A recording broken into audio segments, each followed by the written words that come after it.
Most folks in Eberron live their lives hoping to survive and protect the ones they care about the most. A few do that and more, trying to help those around them, even the ones they don't know.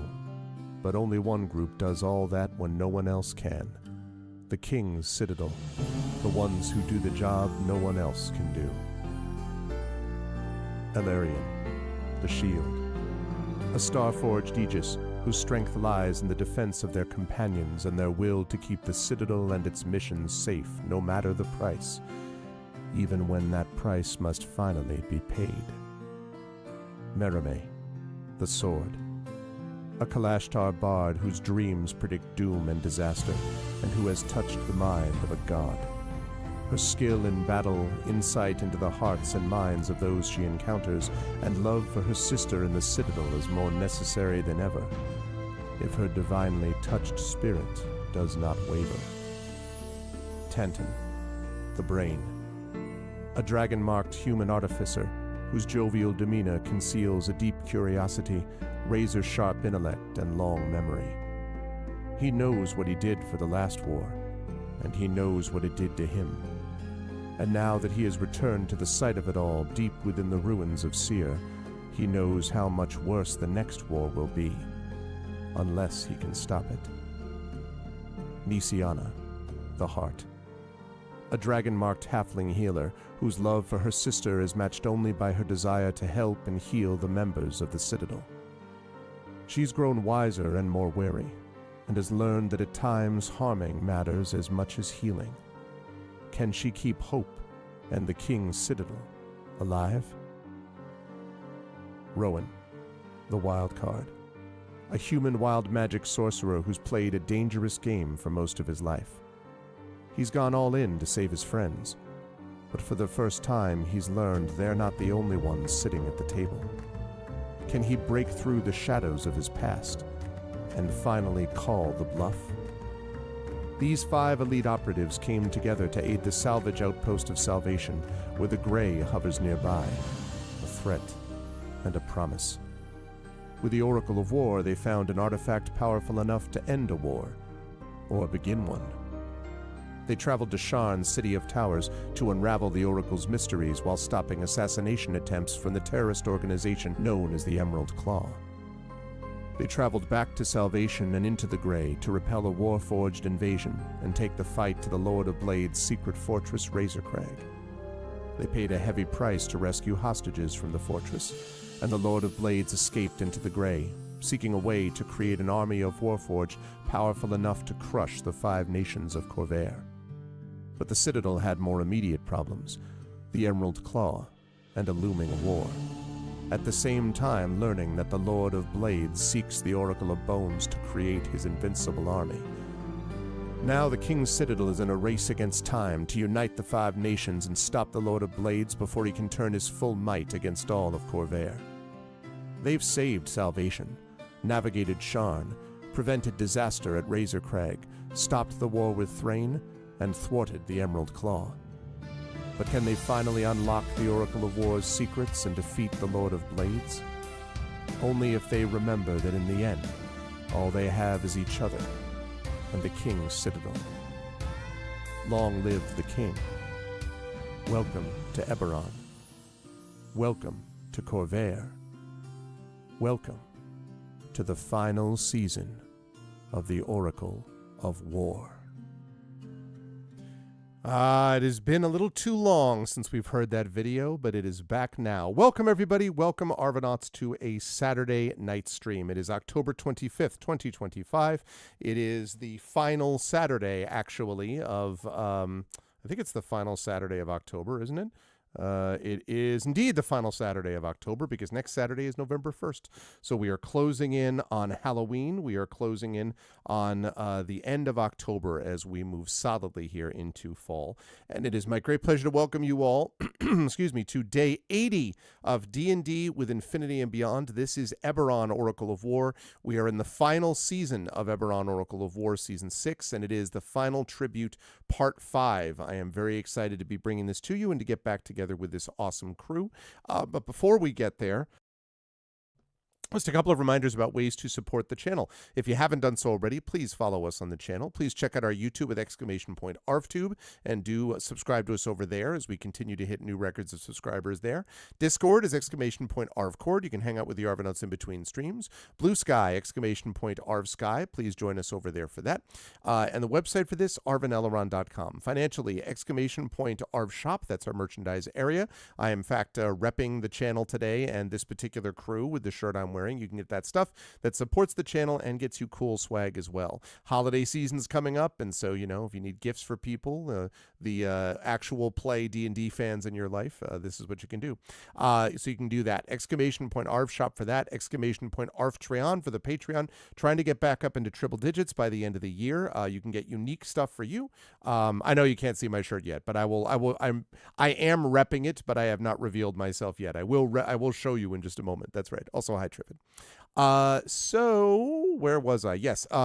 The Patreon, again, gets you cool stuff, allows you to get inspirations to help our players as well, and also supports the channel. The same thing if you sub to the channel. Different things you can get from it, but you can, in both instances, inspire our players, get inspirations to help our players. So you can do that by subbing to the channel and get those custom sub badges and emotes to use here, there, and everywhere across Twitch. So definitely join us for that by subscribing. On the publishing front, !Icarus, that's our graphic novel from Mathis Arts. Library, that's our Tales and Tomes in the Forbidden Library. Our 5e Adventure and Sourcebook from Alligator Alley Entertainment. And Grayshade, that is our Grayshade, my Grayshade IP. Grayshade, Renegade, and Heretic, the Grey Assassin Trilogy from Mathis Arts. Critically acclaimed, award-winning. You can get that at that link. You can also get the audiobook of Grayshade from our very own Trent Sparks. Was just talking a little bit about the next one, Renegade, which Trent has been working on, and both that and the Heretic are going to be coming out in audio form very soon. So make sure that you watch out for those and pick up Grayshade in case you want to see what you can be waiting for. It's going to be exciting. And then if you have not already done so, please as well check out make sure you pre-order the Grayshade tabletop role-playing game. It is being designed by Brandon O'Brien and is coming to you from Alligator Alley Entertainment very soon. You can pre-order that now just a couple of weeks before that actually gets released. So please do jump on board with that also. And as always, !BLM, Black Lives Matter, important to affirm and assert the significance and importance of Black lives. !Help Now, the World Health Organization page on suicide prevention. Important to reach out to others when you need help and reach out to others when they need help as well. And !Ukraine, UKRAINE, to help the people of Ukraine as they fight back against an illegal and illegitimate war with bravery and courage. And we send the message that we'll do so for others in that situation in the future. Couple of D&D things going on this weekend. We've got this going on tonight. Then tomorrow, coming at 2 o'clock Eastern, 2 to 5 p.m. Eastern, will be the, not the debut, but it'll be the return of By the Dice Roll, D&D with By the Dice Roll, as they are moving into the end stages of Ghosts of Saltmarsh. That'll be over on GOG.com's Twitch channel for now, and you can get that at 2 p.m. Eastern tomorrow, so definitely stop by for that. We are very excited to be continuing that campaign. On Tuesday, I've got Far Lone Sales, which is the Patreon Field Chat Chosen Game of the Month. Then I'm going to be doing my own module, or at least my own novel, I should say, The Third Sign, as part of Neverwinter Nights 2. I finished Expeditions Rome, so I'm going to do a couple of sessions doing that. That's going to be exciting. So that'll be happening over on Pen and Pixels. And then we will be back here at 9 p.m. Eastern on Tuesday with our vocalists playing Citizen Sleeper 2. And on Thursday this coming week, we have got Gloomhaven with my dear friend Zach Clay, our monthly playthrough. Our Gloomhaven playthrough continues. And then Friday night, I will not be streaming Saturday the 1st, but Friday night, Friday, October 31st, instead will be our special event Halloween show where I will be reading Edgar Allan Poe. I love doing that every year. It's always a really big highlight event, so I'm very excited for that. So it's going to be a busy week, and then we move into November and a month of thankfulness in America. Hopefully being thankful that things are beginning to turn, I hope. But in the meantime, a lot of thankfulness for stuff going on with the channel and my writing and so on. So that's what we got going on there. All right, with that said, I am going to unmute myself and apologize to anyone that I accidentally interrupted because I couldn't hear them. And then I'm going to unmute them. And last but certainly not least, I'm going to head over to reveal to you. And fortunately, it looks like they have not shifted their windows again. Huzzah! And it is the incredible and awesome Infinity and Beyond crew, -1, but not for long. Marie will be joining us. but Marie will be here a little bit late. So in the meantime, you have the other 4 members in good standing of the Dungeons & Dragons with Infinity and Beyond crew. I am very excited for more Eberron Oracle of War as the mystery deepens around New Seer, or as Brandon told us last week, perhaps we're all just getting high, which was, a possible outcome for what this adventure has sort of led to. It's been a lot of fun. I will start with the man of the hour in terms of audio book work that I've been thinking about. I mentioned that I got a chance to go to CanCon this past weekend, which was awesome, by the way. Very long drive up and back, so I got to listen to a lot of Renegade, which is the next book in the series, being narrated by one Mr. Trent Sparks. It's amazing, and you should all buy all the audiobooks Trent does, and you should support him in everything he does. Yes, this is my shirt. I am repping the best bad idea we've ever had shirt, as per usual. I've got that going on. Is anyone else in the crew repping theirs today? Oh, yes, John's got his. Yes. I'm glad you asked. Yep. Lovely. I literally just put mine in the wash. All right, Rob. I know. I was just going to say that, like Rob's, which never got out of the laundry. Nope. See, mine, which goes through the wash about every week. Since I do laundry like a bachelor, because I'm a bachelor, it's a little bit faded. Yeah. It's well it's worn. Like, yeah. Okay, for the future, when you have a shirt like this and you're washing it, turn it inside out for washing and drying. I do that also. Mine is a little And it faded, really so should be a it goes light to that. dry. Yeah. See, I throw everything. Cut to Trent And the using a kitchen pumice sink. rock on the back. So just start taking all your shirts off inside out. I do. Oh, I do. God. At some I point, started putting this huge load and cramming it into the washer with like a plunger. Get in there. Yeah. we keep Rat. we keep a mop next to the thing. We use the mop handle to push. And then the mop But- head goes into. Right. Yeah. Because it's like that other thing that I occasionally do, where it does involve cleaning. I'm just trying to remember what it is. Anyway, it's something where you're washing something, and as long as you're doing it, you might as well use the thing or wash the thing that you're using to do the washing, because it all gets done at the same time. Can't remember what it. Never mind. It's not really that important. Yeah. So I'm trying Sparks, as that guy mentioned. I'm a person who talks a lot, obviously, because do your damn introduction and move on. When I can remember what I'm supposed to say. Yeah, it's a lot of fun. I've been narrating his stuff and his stuff, but stuff that he, things with Gray Shade and Battletech and Shadowrun and all craziness, and occasionally some furry stuff where somebody's like, "Hey, I heard your thing that you did for this, borderline furry porn thing," and I'm like, "Oh," and they're like, I'm making an animation for this kind of horror comic. Could you do this character's voice? I'm like, yeah. What do you want him to sound like? It's like, oh, just the same voice you did for that guy, but I'm like, But horrible. but Could you make him okay. borderline furry porn voice? Could you do that? Right. Well, it's still a furry comic. It's just there's no sex in it Look, that I know there's, of. there's lots of growling across both of them, and just go with that. So. That was a different thing. That was a game that I did a voice for called Surviving Purge, which isn't out yet. But anyway, It's a good run. It's a good run. Okay. None of you guys want to play that at all. Oh man. Never mind. It's basically this older kind of dog who's like the cashier at a way out in the backwoods, kind of like on a desert highway kind of thing at a gas station, and he's like the cashier. So he's got the thing that says 24/7, which is the name of the thing, and it's basically just him saying, "Have you got everything you need? Okay, Twinkies and a soda. All right, take care of that." There's more to it than that, but it's like, I'm like, "This is the script," and he's like, "Yeah." So I recorded it, I sent it back to him, and he's like, "This is great. This is perfect. But can you do?" I'm like, "Then it's not perfect. Don't tell me it's perfect, and then tell me, but I need you to change this one thing, because then it's not perfect." And perfect. It's perfect adjacent. Is that what right. it was? Yeah. He's like, "I just need you to do it slower." I'm like, "Okay, that's helpful. Thank you." So I went back and I recorded it slower, and he's like, "Great. That's exactly what I wanted. But can you?" I'm gonna fucking read through this. Exactly Just what I this- wanted, but not.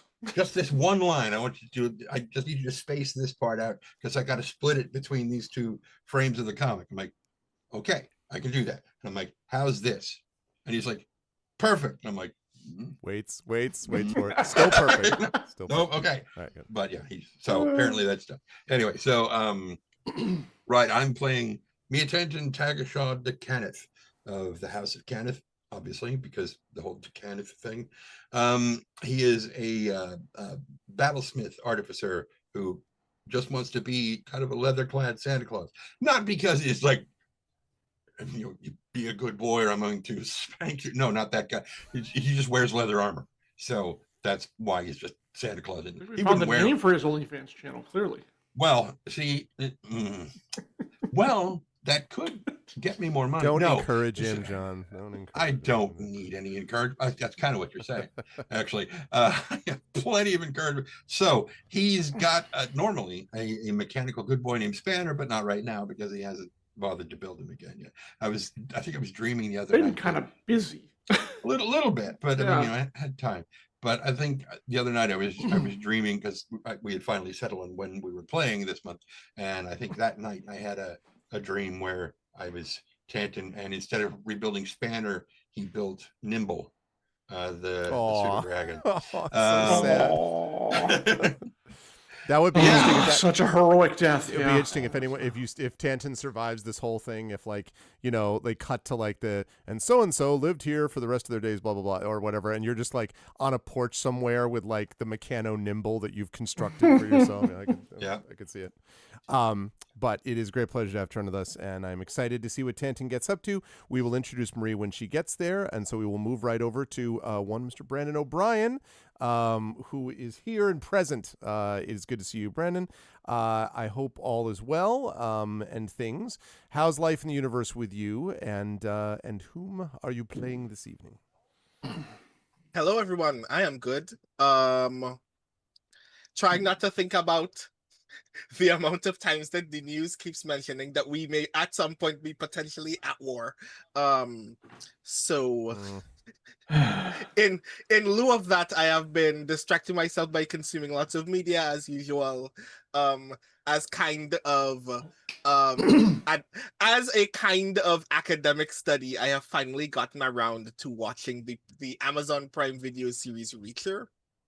Yeah, I saw the first couple seasons of that. It's pretty good. Mhm. It's actually not bad. Which I didn't think I would enjoy. Now that I know that it's essentially the story of a retired army soldier who may or may not be somewhere on the autism spectrum by a lot of this character's mannerisms. But I adore also that he solves all of his problems, not necessarily by fighting, but by simply being large. Yep.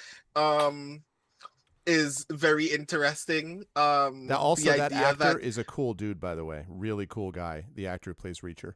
Alan Rickson, I can imagine. Alan Rickson's and politically really good guy too, like in many ways. So yeah. Yeah. So like I adore the feeling of getting into something I thought I would never enjoy and then going, you know what, this is actually kind of incredibly comically rad. So yes, that has been most of my TV consumption since getting back to Gen Con, getting back from Worldcon, because everything else has been mostly work, either finishing work or getting really excited about new feature work, which at some point I cannot wait to talk to people about. Suffice it to say, I just talked myself into a project just by being immediately excited about it. So we'll see how that goes. So yeah, hi everybody, I'm Brandon O'Brien. I'm a poet, writer, and game designer from Trinidad and Tobago, and today I'll be playing Rowan Shallow, a wild magic sorcerer whose wild magic is done, who is at the point in the mystery where none of the clues have combined into a coherent logical conclusion yet, and is absolutely convinced that nothing is making sense and is very confused and frustrated by it. yes. Agree. You said that like that was the goal. Yeah, Wait, well, you're the GM, Arv. That's not good. That's I'm not just, good. I'm as surprised as all of you. No, no, I am very excited to see how Rowan handles things. Rowan is hanging out with his Baker Street regular that I'm going to keep calling him that because it just reminded me of it. But always a pleasure to have Brendan with us. Also a pleasure to have Jennifer Brozick with us. Jen, it is good to see you. The last time that I spoke to you, it was post World Con, and you did not have a lot of travel plans, and you're going to be hanging out, doing work, obviously, but you were going to be not traveling a lot. Have you managed to uphold this? Have you prepared your massive skeleton for Halloween that I can't remember the name of, but I remember it was a big deal? And how are things in your side of the world, and who are you playing today? When was the last time we played? About a month ago. In 84 years. It's Okay. been 84 years. So I did travel to Vancouver. See, you violated your but own it travel was plan. to play Pokemon Go because I am. There was an event. There was a city safari event. My husband and I went and we played Pokemon Go. Okay. And I met up with Grace Fong, who did the Nisiana picture, and her Ding. least insignificant other, and had a really good time. Since then, in the last month, I have done a lot of kicking people in the shins to get them to do the work that they're supposed to be doing. Only mildly successful. I've done a lot of auditing and project management, but I am now back on the writing team. I'm now writing. I'm actually into writing Emery Gray. I just killed somebody. They needed killing. Actually, I killed two people and they both needed killing, but one of them was a PTSD episode, which, it's not going to complicate anything, really. Actually, it's going to totally complicate everything. It's great. I'm really having a good time with it. I've solved a problem in one of the worlds that I work in, and to plug a hole I'm very excited about that I can't say anything about yet because I haven't actually officially gotten it approved, but I pretty much have it approved. And I am in the first fall atmospheric river big storm of the area. And I messaged you guys earlier, and then everything, people were losing power everywhere. And then like an hour later, it was bright and sunny. And we sat down and started talking. It was bright and sunny. And now we're raining a lot. So I don't think I'm going to lose power. But if I do, it's because it's the first big storm of the season. Gotcha. So Okay. that is going on. So I'm a little scattered because I have half novel brain and half project management brain, and I've got the two competing for attention. Mm-hmm. But otherwise, I'm doing pretty good. And I am playing Nisiana Di Jurasco, the halfling healer from the House of Healing, who is very perturbed about this person she has now decided was pretending to be her kinsman and is definitely not her kinsman. Well, one, he's incompetent, and two, there was a logic problem that she has run into that she cannot figure out. If he drank the poison and didn't die, why did he not go and save the ambassador? That is her. He is a healer and he did not die, but someone after he died went in there and stole paperwork about the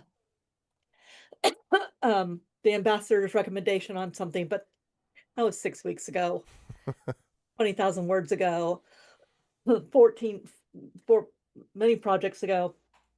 So that is where I am.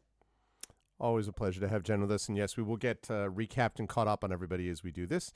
Last but certainly not least, of course, it is the one and only John Helfers who is with us here. John and I, we will not make this into a sports ball convo, which nobody else cares about. But this weekend, our teams will be locked. Clash of the Titans in competition, and the Steelers and the Packers will be playing each other. I'm extremely not happy about this game. I'm very nervous about this game. It does not Well, at least click together for me. You but, and me both. So you know, there you yeah, go. no, this is one of those games everyone's like, yay, oh, you know, so. At least it's here. That's one thing I've got going for it is it's on our home turf. So Yes, yeah. it's going to be an interesting experience. But otherwise, beyond that, how's everything with you, John? How's life in the universe, and who are you playing today? It was good. So I have three things real quick. First of all, shouldn't what's her name be a New Seer irregular, not Baker Street irregular? You know, if you're gonna do it in the city. Oh yeah, I mean, sure. You know? I'm just giving people a sort of direct reference, but yes, crossing the streams. Yes, so. exactly. Number two, I just came back a week ago. I was in Madison for Gamehole Con, which was very enjoyable. It was great. Saw people like Ed Greenwood and other folks. It was a good time. Ed Greenwood. We sold some stuff, sold some books. It was fun. It was a lot of fun. And then three, getting back to Trend and his voice acting.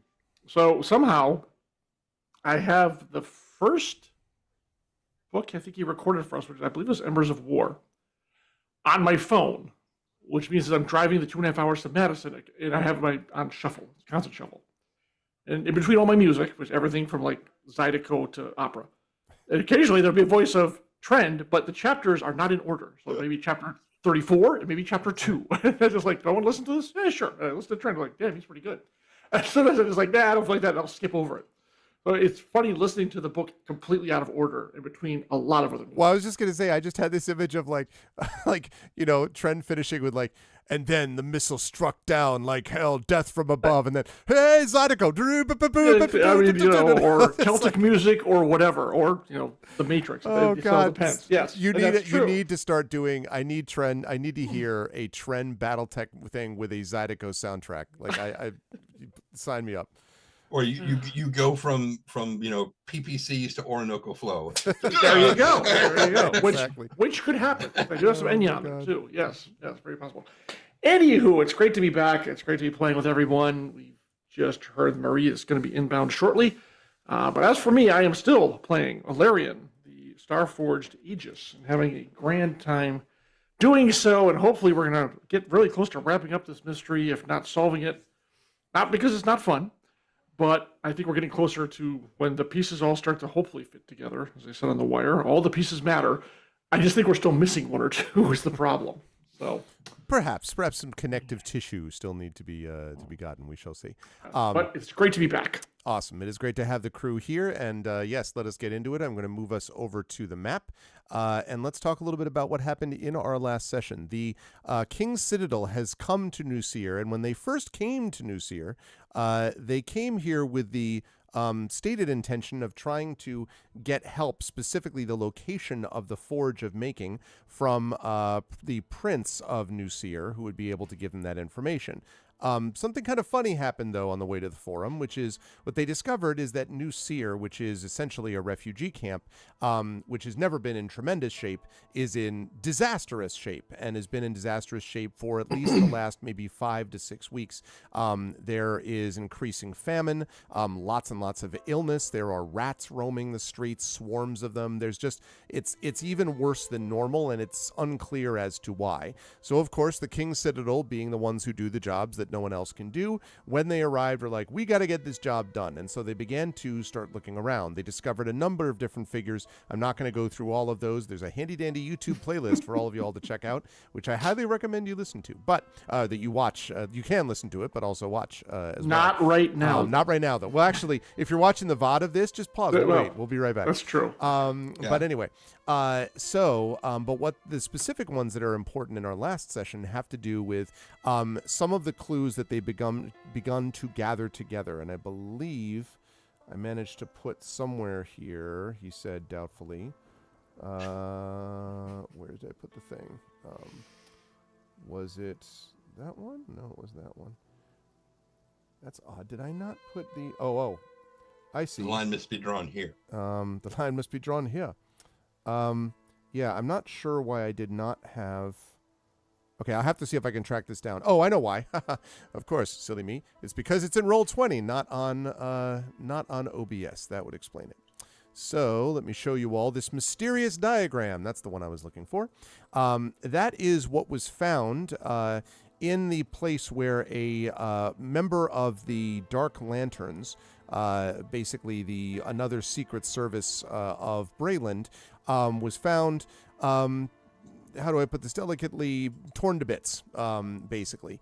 Torn to bits, and without shreds, you say? torn to absolute tatters, one might say. And the footprints of some creature, the bloody footprints of some creature that went to a closed door and then vanished. Sorry, not door, window, closed window and then vanished. Meaning that they're dealing with some creature that can, is it extraplanar? Supernatural. Some supernatural creature that might have done this. But not only did they find this body torn to bits, this was the same creature that had spoken to an ambassador who was found poisoned with a special poison that only takes effect after midnight. As Jen previously pointed out, Nisiana has begun to suspect that this means that whoever would have taken this drink along with the ambassador, Nisiana, of course, this is level 17 stuff. She was able to resurrect him, no problem.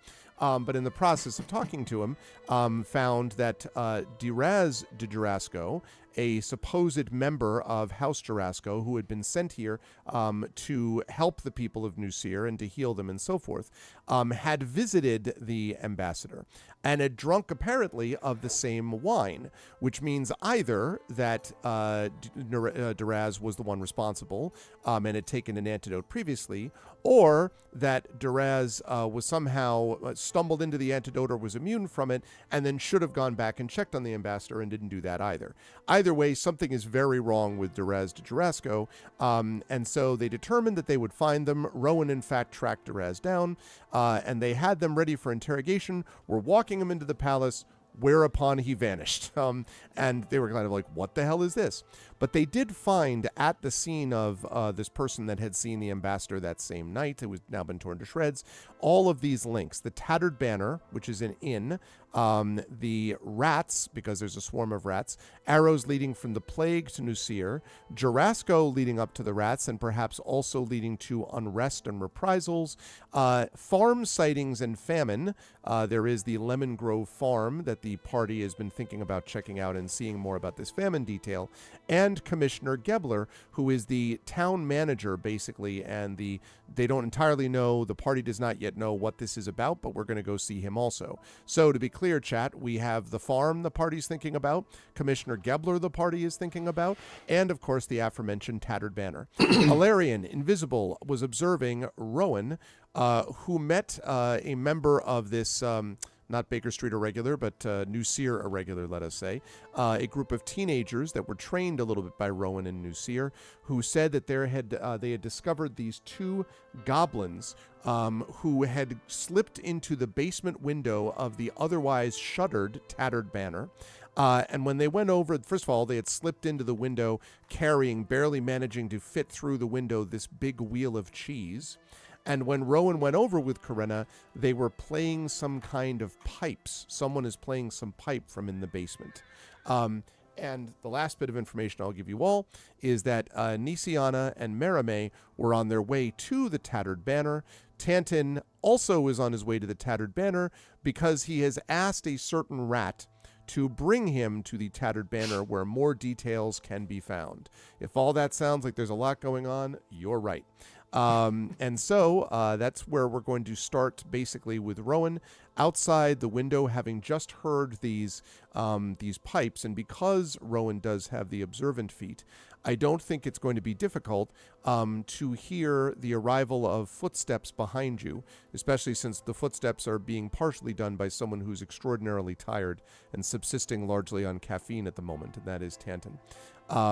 So Rowan, you hear footsteps behind you. Not particularly stealthy ones, but they do seem to be a little odd.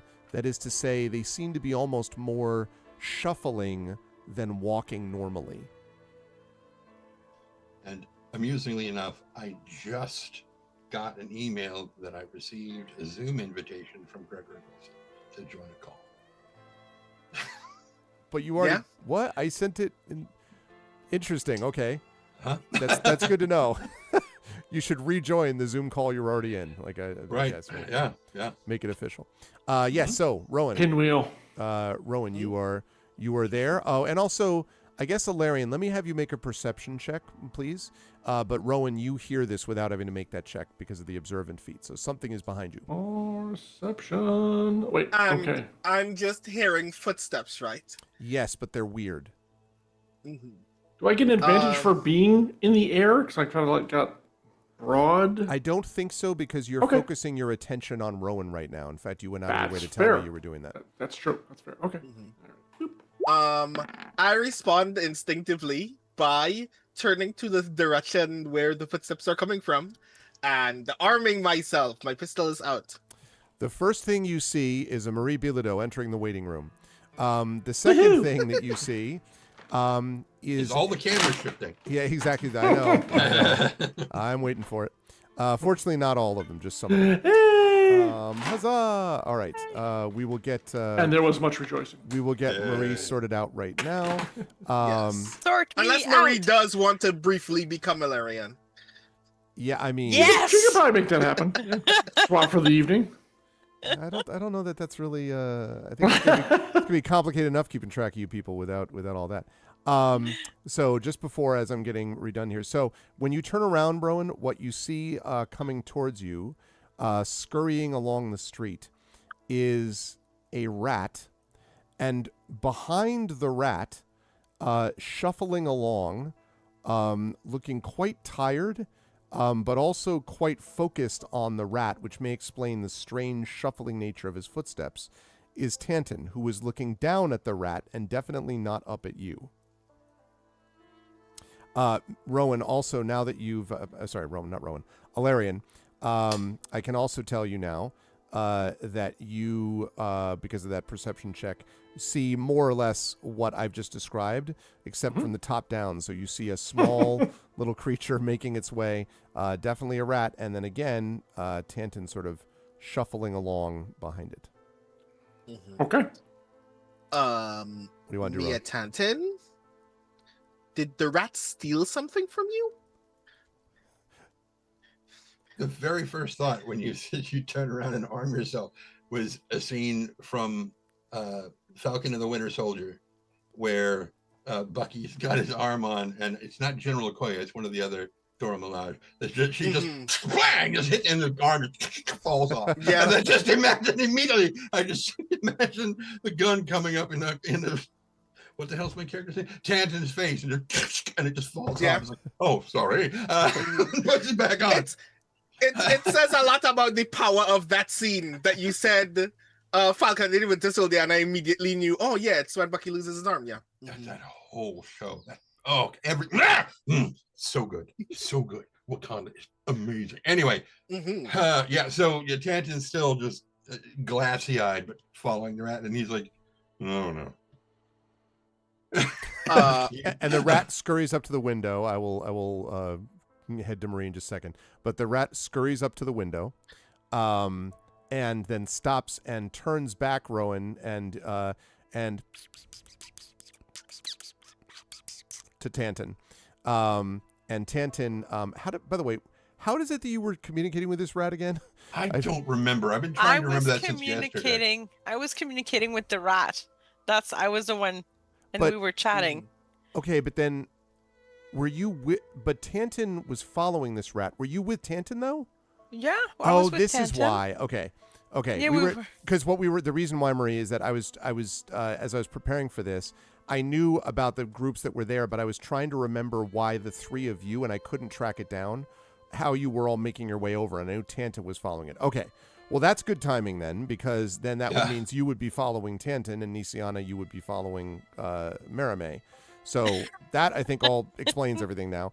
Then you also see, I still like the idea of the shuffle, though, of Tanton, followed by Marame, sort of like you see Marame across the street. And the Marame, Tanton, and Nisiana, you all see Rowan sort of crouched down with Karena listening into this window. And that gives me It's like a very slow and clumsy conga line. Yeah, it really. Or that music. Too fast. Too fast. That's true. It's gotta be slower.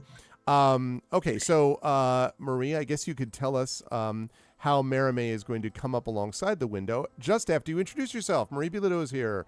Hi, Marie. Welcome. It's good to have you here. I just saw you, of course, this past weekend. It was great. I know you up in kept me up till Canada. 2:30 in the morning.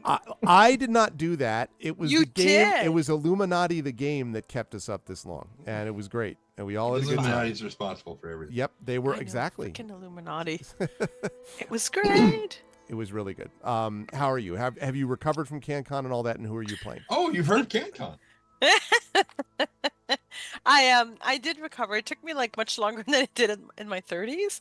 So I was like on Monday I had 3 naps, and on Tuesday I tried real hard not to like fall asleep, but like right after lunch I'm like really sleepy. So and Carrie was on this giant meeting, but her camera was off, but she's in the living room, and I'm like, it was like a montage. I'm like I grabbed a clementine and I like shuffled behind her and then into the backyard to go eat my clementine and stare at trees, and then I came back in and then I made a cone for like a fruit fly trap, and then I stared at those for a while, like a long time, enough that Carrie was like, "What are you doing?" from her meeting. And then like I decided to go check out the cats, and there was a cat in a cute little house, so I got down on all fours to say hello, and then I just kind of fell on my face. And then I like decided maybe I would just stay there and be dead, and then one of my other cats came to start chewing on my hair, because that's what cats do when you're dead. Anyways, but yeah, no, I feel better. I slept 10 hours last night. I'm alive again. I'm alive. I am glad that you've returned to life. I have. That's it was great. Again, CanCon was amazing. Everyone, I highly recommend if you're willing to go up to Ottawa. Is great. We have some really cool guests next year too. Yeah. So yeah, you should all come and hang out and be cool with us. Yep. It was awesome. Who are you playing, Marie, tonight? I'm playing Marimé Hawksmoor. I am a College of Sword bard. I like to stab people. I also like to sting, and I like to hang out with my friends, especially my sister, played by Jennifer Brosek. And I think tonight will go well because I can communicate with the rats and we can sing together. So it is a pleasure to have Marie with us. And since we did talk about that, the rat turns around. I like to sing and stab. I like to sing and stab. Well, I don't know where the rest of it's going to go. Leave that to the poets and the writers. Oh yes, okay. If only we had a bard. If only we had a bard in the party. Yeah, I mean, really. Wow. Multi-class time. So I decided to do it real late in the game. So Marimé, when you hear the squeaking, what the rat is saying is, in there, and is like jerking its head over towards where the window is, and you can at least see, I imagine Alarian can, but certainly Rowan, you can see the rat sort of doing this constantly with its head. So it's either having some kind of strange seizure, or it's actually like literally trying to point out the Tantin, window. is the rat dying? What's happening right now? I'm confused. And Marimé is there too now, and Nisiana. I'll just ping you all mentally and say, in there. He's saying in there. And I'll point to the window. Who's he? Am The I now rat? hearing the rat? No, you'd be hearing Marimé's communication of the rat. I don't think you can include the rat. Yeah, I don't think that would work. No. That would be odd. But I can chat with the rat though. So if you want to have any Yes. specific questions you'd like to ask of the rat, I am happy to ask it in this for you. rat chat, if you will. In this rat chat, as it were. Chat a Oh rat. Lord. Yes. But just from this window, and Karena kind of when she, the teenager, when she hears you is kind of like, shh, shh, and like tells you all the like kind of, shh, and says, and kind of like looks at the rat strangely and then up at you, but then shrugs and is like, it's in there. And Rowan, you've already been told, of course, about the fact that there are these 2 goblins that have entered this basement carrying a wheel of cheese, and now there are pipes being played from within the basement. Mm-hmm. I walk up to the door and very gently, very slowly begin to open it. Okay, so there's windows leading to the basement. So Right. it's one of those there's no real door. I mean, there's the front door, but like there's windows here. Yeah, I opened the window. I mean, yes, sir. Okay. I would like a dexterity check from you, please. Okay. Check, Window not is save, not in right? great shape. Say again. Check, not save. A check, correct. This is actually a check. I haven't done this in so long. I forgot where my character sheet was. Wow. Right. Hold on. It's because it's been 84 years. It's been 84 years. Do I want to do? How many sorcery points do I have? I have sorcery points. I have sorcery points to spare. I think I will, in fact, Drop a firewall inside the basement. Wait for the screaming to stop. Oh my god! tracks. I mean, that would solve all of my problems, but then we would lose the cheese immediately. Yeah, I mean, No, it would just be melted all over the corpses. The cheese. The only way to be sure. You're like, melted cheese. Yeah, oh, go.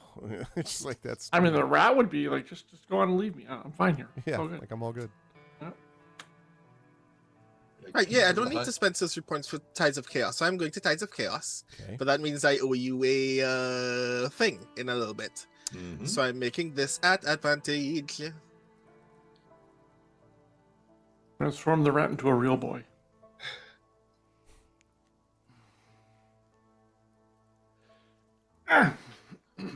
Dexterity. 19. Okay. Yes, so you're able to open it. There's a couple moments where there's a little like, because it's a, and I don't know whether you'll know this reference. It's sort of a, I don't actually know whether Trinidad would have basements like this actually.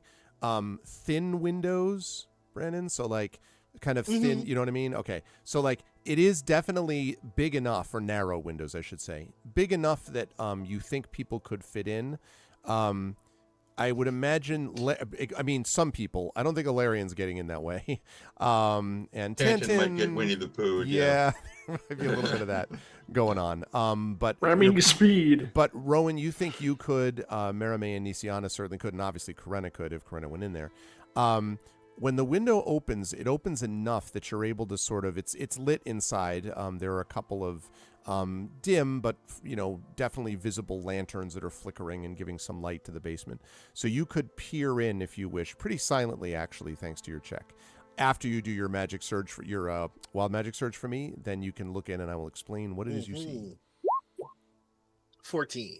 No luck there. I mean, or maybe good luck, depending on how you look at it. Mm-hmm. So when you look down into, I shouldn't have assumed you are doing this to look into the window. I'm guessing. Yes. But okay. Mm-hmm.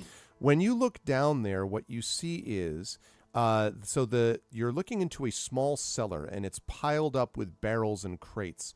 And at one end there is a ramp that leads up to what looks like maybe a trap door in the ceiling on the far side.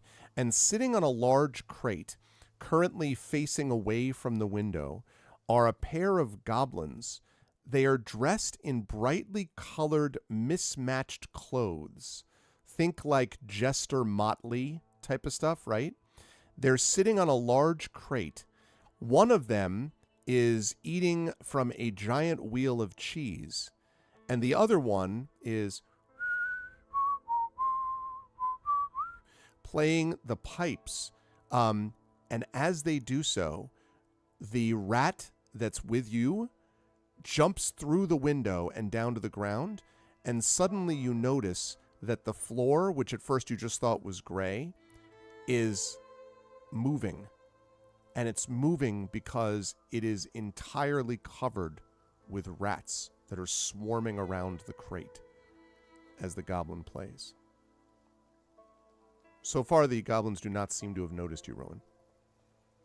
Mm-hmm. And now that that's open, by the way, Merame, Nisiana, presumably you could also look in. Alarian, you can't because you're still floating above. You just see that they're opening the window. Right. And Tantin, you could at least see through the window, but I don't know if that's like what Marie just described. Like if you're like, oh, like fall over. But anyway. So, hi, Craigery. Can you misty step through solid objects? You have to be able to see where you're going. If yes, Kinda if like you could say, I was Nightcrawler. going to say, yeah. So theoretically, like through a window, yeah. If you can see the other side of it. Cool. I'm actually gonna spend a second level spell slot to do that. You're going to misty Without step through letting the window. any of us know anything. You're just gonna do it. That tracks. Okay. I'm gonna peek into the window too. Okay. Just because. So you see also, Merame, what I have just described. your rat is now lost in the undulating mass of rats below you. Oh, but I liked singing with him. What about the cheese he had with it? That's true. The cheese is lost in the ocean of rats.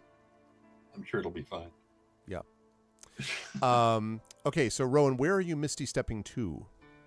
Right. So essentially, the thing that I want to do is, instead of performing the arduous task of attempting to crawl through this window, I just kind of want to misty step through all of the solid wall beneath the window, such that I just essentially tumble down into the room.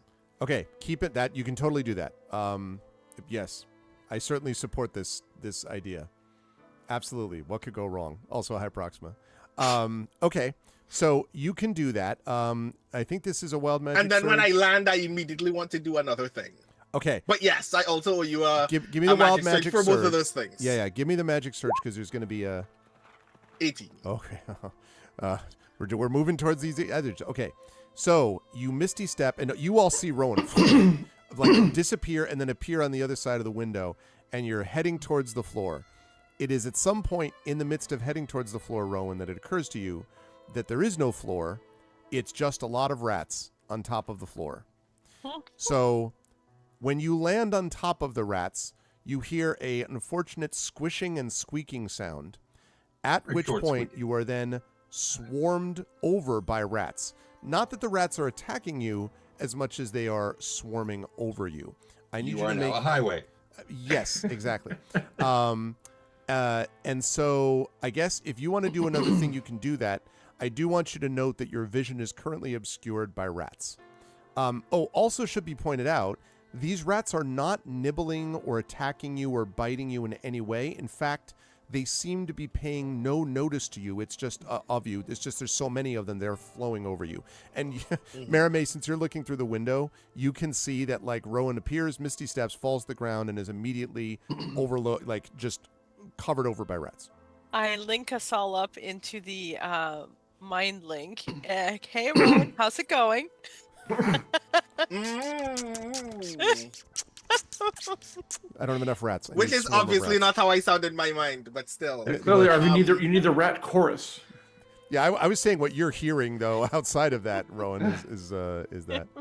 Is Alarian within range of the you pull? Oh yeah, Yeah, yes, that's true. Actually, yes. 170 feet. I'm not that far above, like 50 feet up. So I need to swoop in case bad things happen. So yeah. Mm-hmm. So I get up, I straighten up. I will add as an aside that the very first thing that Marimay notices upon connecting me back to the mind link is that I do not seem afraid or otherwise bothered by being covered by rats. Okay. Let us assume that I have experienced being surrounded by rats before, and this is obviously not as hostile as then. I just tell the others, oh, he's fine. I'm sure he's fine. Mm-hmm. I get up, and the very first thing that I do before trying to observe the rest of the room, I am trying to get a sense of, because the window, where was that window positioned in the wall when we got to that wall? Was it at the floor of that room? No, it is above the floor. It's probably about 5 to 6 feet above the floor of the room, you would guess. Not a lot of room in the cellar. Maybe 20 feet, as I say, around, and basically is the diameter of the room. And then there's about maybe a 6 foot, maybe 6.5 foot ceiling. It's pretty low ceiling. Mm-hmm. Yes, every rat, Proxima, has been properly treated for rabies and is in tip-top health. Absolutely. Oftentimes, you'll find in refugee camps very healthy level of rat. Mm-hmm. I have already gotten my fantasy rabies shot. So in the mind link, I go, everyone in this room seems distracted by something. I don't get it. But my next intention is to knock this wall out in the event that combat does prepare to happen, because there's no other way that at least 2 of the rest of us are getting into this room. And as I'm saying that, I am prepping to cast Disintegrate on the wall, but I haven't done it yet. Okay. They're facing away from now. The goblins are you because you're not very far from them at the moment, Rowan, because there's not much room in this room. You arrived behind them, which is where I assume you wanted to be, but they're facing away from you still, and the rats are surrounding you, etc. But as you stand up with rats falling off of you, they're pretty close. So just be aware that you could very well attract their notice if you were like, I don't know, starting to vocalize anything. I just say like, I think if maybe we make the goblins stop playing the music, which the rats respond to, the rats might disperse actually, and then we could all fit in. Just Plus, That's actually there's very easy to probably more than one way to access the building than the basement window. Like, I don't know, something from the main floor that could go down. Steal the music.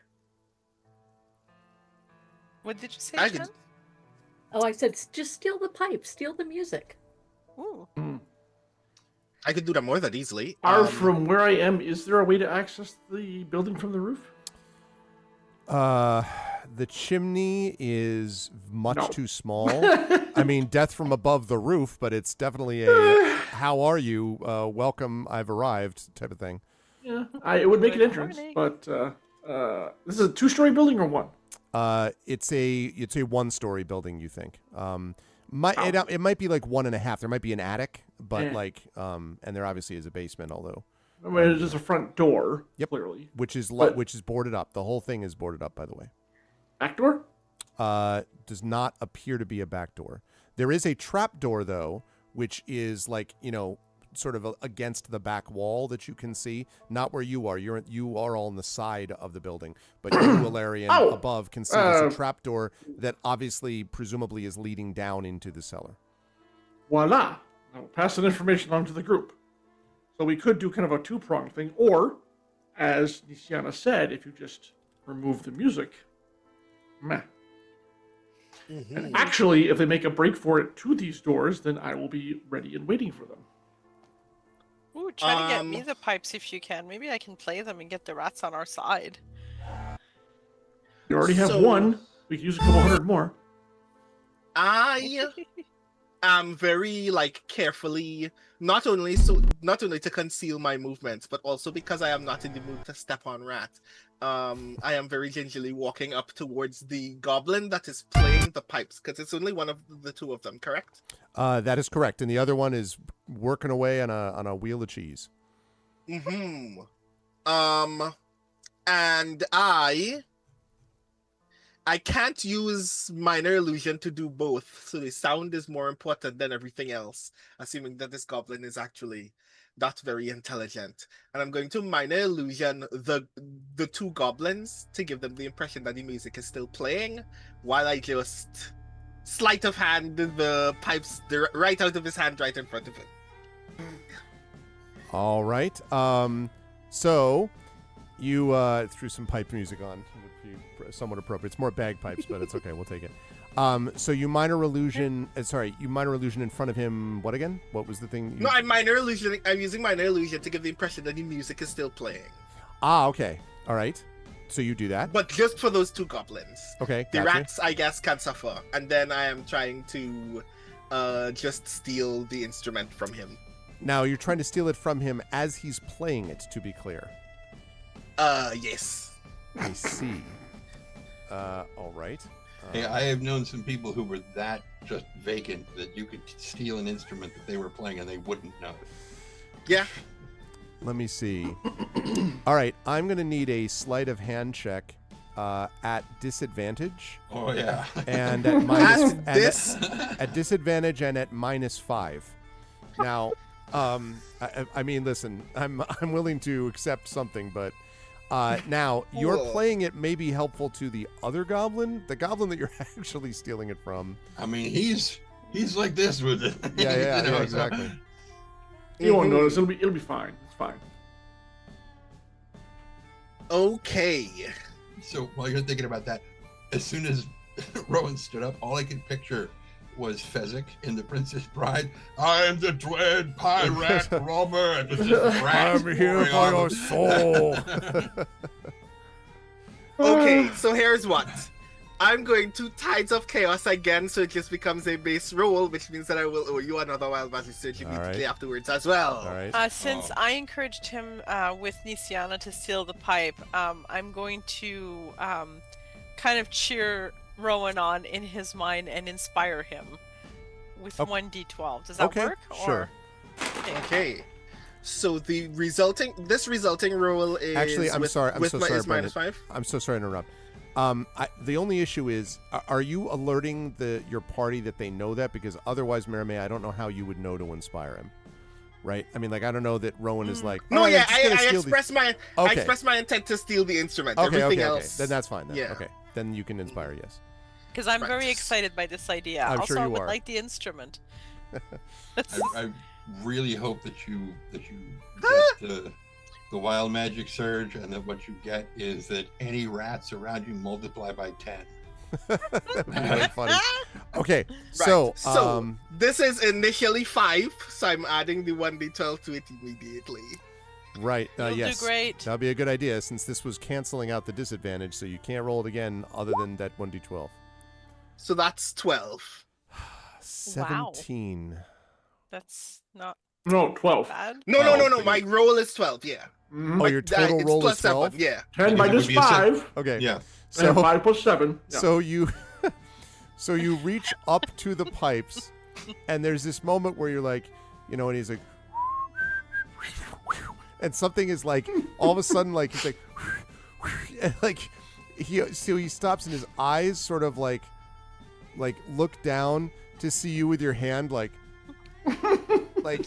try to grab the thing, like give me the pipes. So I need you to do your mild magic search for me, please. If he succeeds, he's going to be blowing nothing freestyle. Exactly. He's 19. 15, 19. Okay. So yeah, you are not successful in moving the pipes from him. You are, however, successful in scaring the bejesus out of these two goblins. They leap Quick, up. throw a red at him. They leap up. They stop playing. At which point, the rats, the swarm of rats, just stops for a minute, and then start like looking around and like frantically moving. Rowan, as you sort of like are trying to pull in the pipe, and then he pulls it away from you. The rats begin to just scatter and move in every direction towards like the side of the basement. There's a lot of panicked squeaking that you hear, and none less than the two goblins. The one goblin that had the pipes jumps off the crate, lets the pipe go, actually, and books it for the trap door. The other goblin, seeing him, is like, with a bunch of cheese in his mouth, and is like, and then sees you, Rowan, spits out cheese, jumps up, the wheel of cheese lands on the ground. You hear an unfortunate squishing sound. You're not how much of that is rat and how much of it is cheese. And then runs towards the trap door also. I immediately aim Synaptic Static at them both. Okay. Amazing. Okay. Yep, that's what's happening. Okay.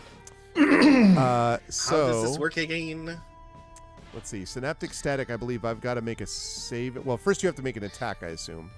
Don't count on it. No, I choose a point within range and cause psychic energy to explode there. Each creature in a 20-foot radius sphere centered on that point must make an intelligence saving throw. A creature with intelligence 2 or lower cannot be affected by the spell. Okay. Let's do 20-foot that. radius. That includes like all of us. Right. So in core Rowan fashion, I am aiming such that it doesn't affect the outer wall, which means that it might include me rather than the rest of the group. That's fair. I'm just gonna keep munching my s'mores here. I just, you know. Just a second, just getting some stats loaded up. I had missed you, Chaos Factor. Okay. Why is this taking so long? Because AI sucks. Yeah, it's yeah. But You know, it just also occurred to me I could have There we go. I could have actually goddamn I could have used this meta magic that totally escapes me. I could have careful spelled either way that I was aiming it, but I didn't because I'm real shallow. Yeah, no, you gotta do you, man. What's the DC that I'm looking for? Hold on. It is 18. They sure don't make it. Cool. I am going to roll for myself as well. Okay. Oh, those poor rats. Pay versus spell. Where's it coming from? Me? Ooh, I made it. Grand. Nice. Okay. All right. Go ahead and roll damage on this synaptic static. This is 8d6. Oh, there's gonna be a lot of dead mice. Mm. A Oh, whole no, lot the of dead mice. rats. And then maybe some dead goblins. Maybe. You think These are not 10th level goblins. I was Oh hoping my we could God. chat with the goblins. Never Yeah, mind. me too, but It's fine. Fortunately, since Yeah. the spell says a creature with an intelligence score of 2 or lower, since a rat's intelligence is 2, they are unaffected. Hmm. Oh, yay. The Right, goblins, on so the other they take hand- 20. They take Yeah. 24. They Mhm. take 24 hit points of damage, and I take 12. You take 12. Okay. They, so let's see. That brings me down to 66 because I had you at 78 to begin, Rowan. Yeah. Both goblins let out a yelp, face plant into the rats, and lie still. I let the momentary days of immediately being harmed wash over me for a moment and go, you are under no threat, regardless of my initial hostility toward you. We just need to ask you some questions before you keep freaking out. Are you goblins okay are- with that? The goblins are not moving, Rowan. I walk up to the goblins. I poke one of the goblins. The goblin does not move at all. Welp, Nor does its chest move as if it were breathing.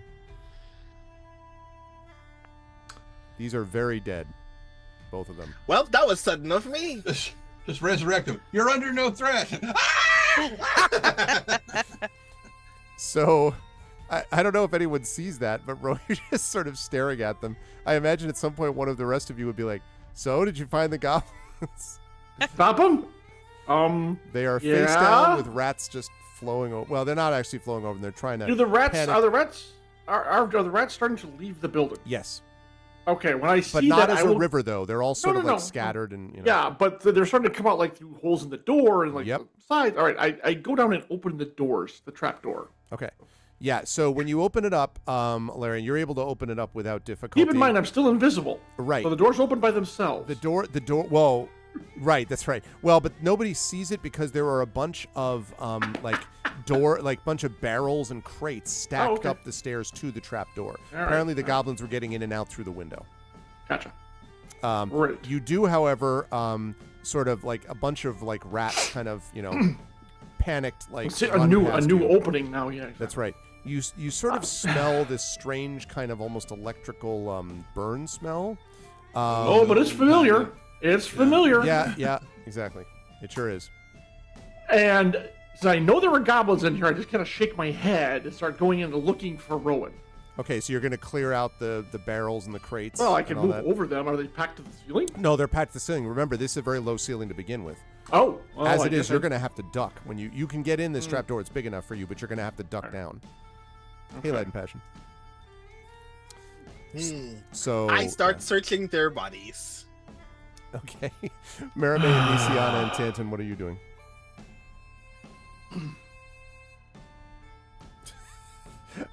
Nisiana is just not mad; she's just disappointed. Is that the vibe? So there's a conversation going back in the background right now. So when did we actually resurrect the ambassador? Was that this morning? And in fact, it was not me. It was Merime because I did not have that spell memorized. That's right. That's right. Yeah, Yeah, it yeah. was me. When did the ambassador get? Because I cannot resurrect one of these guys, and I don't think Merime can. I have the spell slot, but I need your diamonds because I did not replenish. We only had 300 diamonds each, so I would need your diamonds. So yeah. So, but I have the spell slot because I have an 8th level spell slot that's unused. But it depends if we want to. Perhaps Rowan should be elsewhere though. They don't wake up screaming. Oh, they didn't see him. That's Right. true.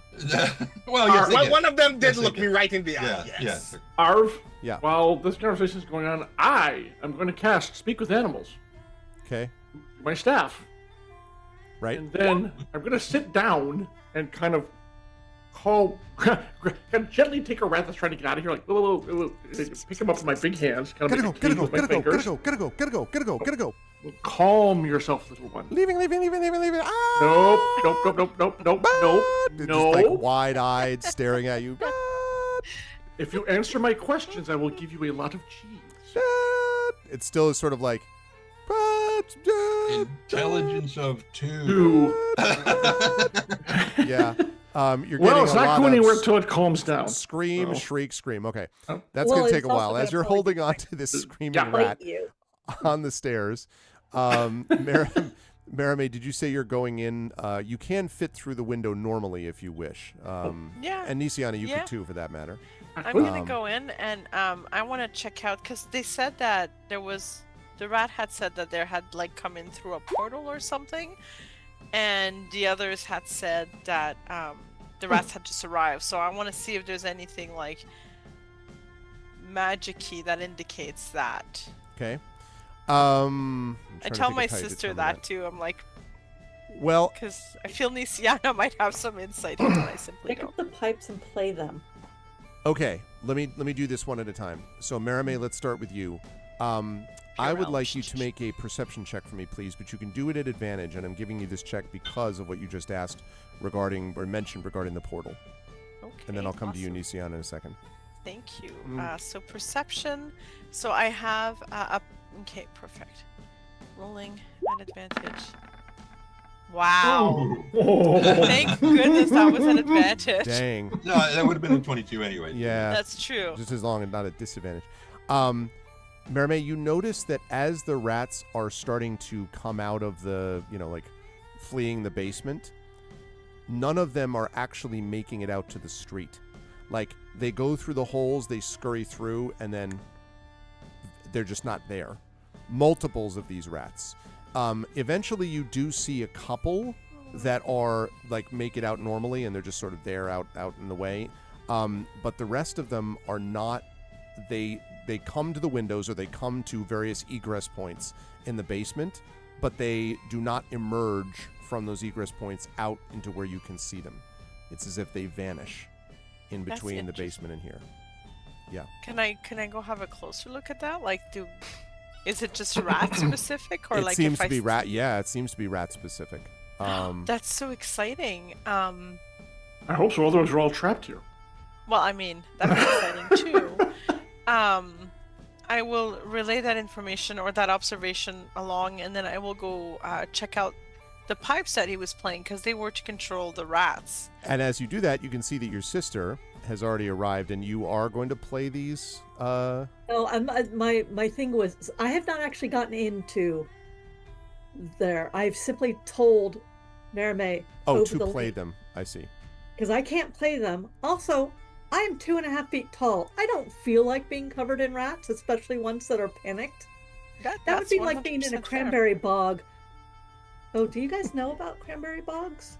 Yes, there's many of them in Yes. Wisconsin. Yeah. That's the whole thing. You can't be arachnophobic. Yeah. That part I didn't know. Wait, what? Big wolf spiders. And Big spiders. When they Yes. flood the cranberry patches and you go in to move them, you are the only dry thing there. Mhm. And therefore you will be climbed upon. Yeah. You cannot be. I did not. Shannon was very, very excited to tell me all about this.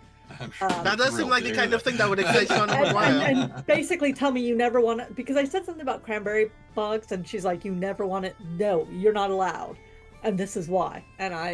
So Nisiana, being very small, is not going into a place where she could be overwhelmed by 50 rats, because Yeah.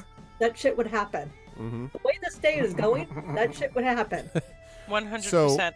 Marime, when you come over, and I have not forgotten, Rowan, about your searching the body, Larry, and you're still holding the rat. Tintin, what were you doing? You were, besides being tired, That Tantin is, he's like face first in the window, and he's just snoring.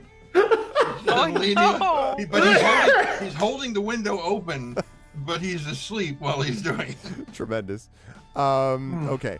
So, Marime, when you play the pipes, I clean them first. you clean them first. Okay. Oh, Clean off the good saliva. Yeah. When you play the pipes, so they have this sort of pretty, almost like, really, they do not sound like bagpipes. They sound like panpipes. This sort of haunting sound.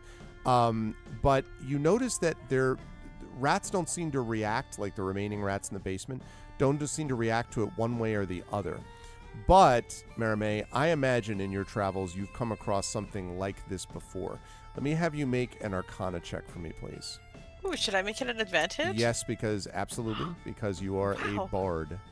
Oh, ratty boy. Did have a good time at CanCon. Okay, so I have a +1 to Arcana, but I also have a +1 to that because of Jack of all trades, so it's +2 technically. Okay. So 18. 18. Yeah, you're pretty sure that these are magic pipes. That's probably not an upset. That they are, if you had to guess, pipes of the sewers. And that's a specific magical item. And what they do is, their job is that when you get one of these, when you're attuned to them, now you're not attuned to them yet, but it means that A, rats and giant rats will not attack you unless you threaten or harm them, but also that they have charges that allow you to summon rats. But generally there are only one or two, maybe just one charge per day. And so you get the sense that this thing is currently used up. Your guess would be maybe 24 hours from now that might be recharged enough you could try it again. But right now it's been used up. But this is definitely almost certainly a set of magic pipes. These are not common. Now, they're not utterly, no one's ever heard of these before, but they are quite uncommon, and they're far more expensive and unusual than any normal set of goblins would have been able to, sort of get on their own. But yeah. Also, you notice that Rowan is currently going through the pockets of the face-down, motley, multicolored goblins that are unmoving on the ground. Maybe I will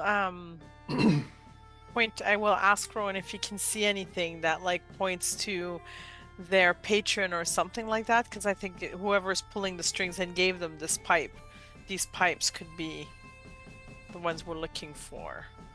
And I will. I still have no idea. I still have no idea how 2 and 2 makes 4 in this kind of situation. So I'm looking for anything, even if they just witnessed something. I'm trying to make sense of it. The only thing you find on them, you find no weapons of any type on them. The only thing you find on them besides the clothing that they're wearing is at their belts. They each have a bag, and it is a bag that is filled with gold.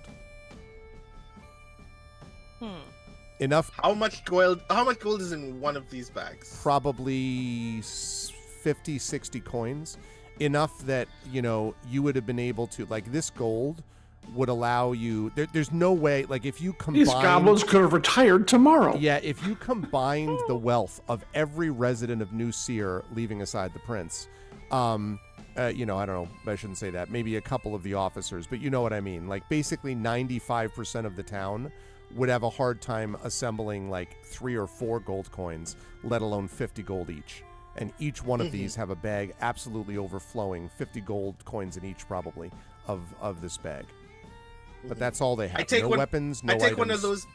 I take one of those bags off, shake it to get Marime's attention before throwing it at Marime. And then in the mind link I go, how do 2 goblins get more than 100 gold pieces between them?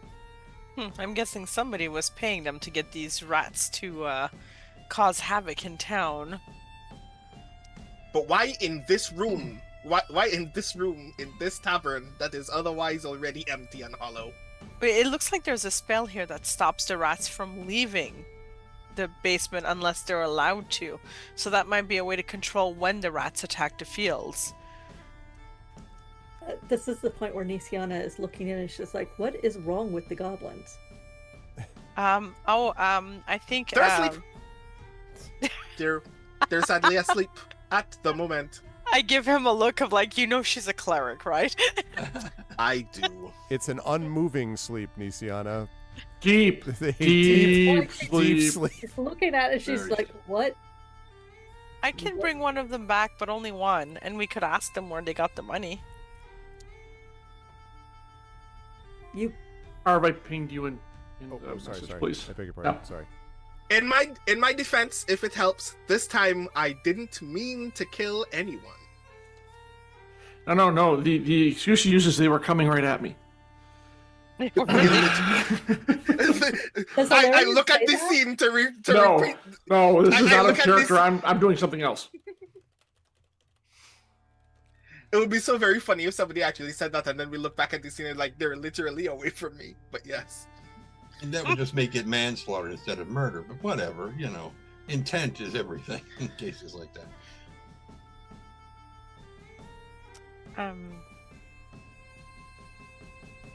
Nisiana, I can resurrect one of them if you'll pass me a pouch of diamonds. I used mine earlier. I'm kind of talking gently to Nisiana, who is going to go after Rowan, but I want to get the diamonds first. 'Cause I'm here to back her play. Alarian, the rat starts, sort of calms down, and is Yes. just sort of looking at you calmly now. Okay, still have Speak with Animals up, and now he's like got himself under control thanks to a little magic. So this staff is amazing. And what to ask first? From the great, a well-diversified portfolio. uh-huh. Oh my god. I invested in wheat very early. Are we playing good Settlers lord. of Catan suddenly? I What's was going just on? about to say we're God. playing guitar. So, Okay, so I have so many questions. I don't know what to ask first. Okay, the first thing I asked the rat: are you stuck here? Are you trapped here? just showed up. Just showed up. Showed up. Came, showed up. Cheese, music, sound, music, sound. Hey, what's up, Dr. Laser Falcon? Hi, Russ. Sound, music, sound. Well, the sound is gone now. And But I did promise you cheese. its eyes flicker back and forth. Cheese. Start shouldering my way through the rest of the boxes. By the way, are these boxes marked in any way? They don't appear to be. Some of them do seem like they might have like foodstuffs or things like that. Although, you would guess they're not exactly, watertight. You bet that they're probably Yeah. The other question: are any of them gnawed on, like open with rat holes and stuff? No. Okay, I'm gonna kind of push my way through the boxes to rejoin the rest of the group. You can do that. You come down. Avoiding stepping, and by the way, I'm floating, so I don't know if the rats are going to have to jump to get to me. They can if they want. I don't really care. I'm just saying. You're no longer invisible at this point, by the way, Larry. That's fine. Yeah, I cast a spell, so it's fine. Yeah. So, so you all see. Now, again, you have to duck way down, Alarian, like I said, even to kind of even floating. So you're like, like. I get there. I look at the goblins. I look up at Rowan. I look down at the goblins and just keep talking to the rat. Okay. It's like a marauder that has to squat down and scoot into an elevator. Yeah. I'll try to find some kind of crate I can sit on or something. And I have a rat in my hand to actually calm down. And I'm like, Okay. yeah. So, and Merime, you have still got the pipes in your hand. Are you doing anything with them, or are you just putting them away for now, or what? I have put the pipes away because I know I'll need to attune regardless. Like I'll look at them more carefully to see if there's anything marked on them, like somebody wrote property of on it and it's not the goblin, but I don't think they use a lot of label makers in Eberron. So probably But the not. person who'd invent that would be a genius. Mm-hmm. Scratched in. And otherwise I will I can see that my sister is working through Rowan's action. Accidental murder. That's the word.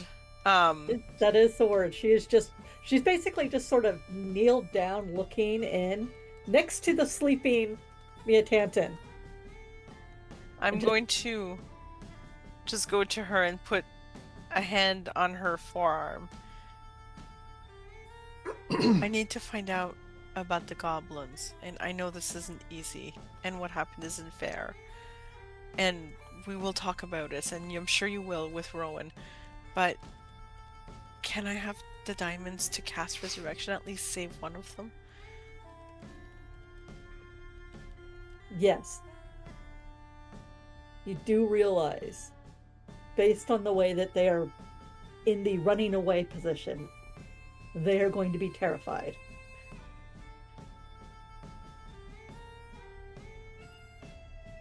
So maybe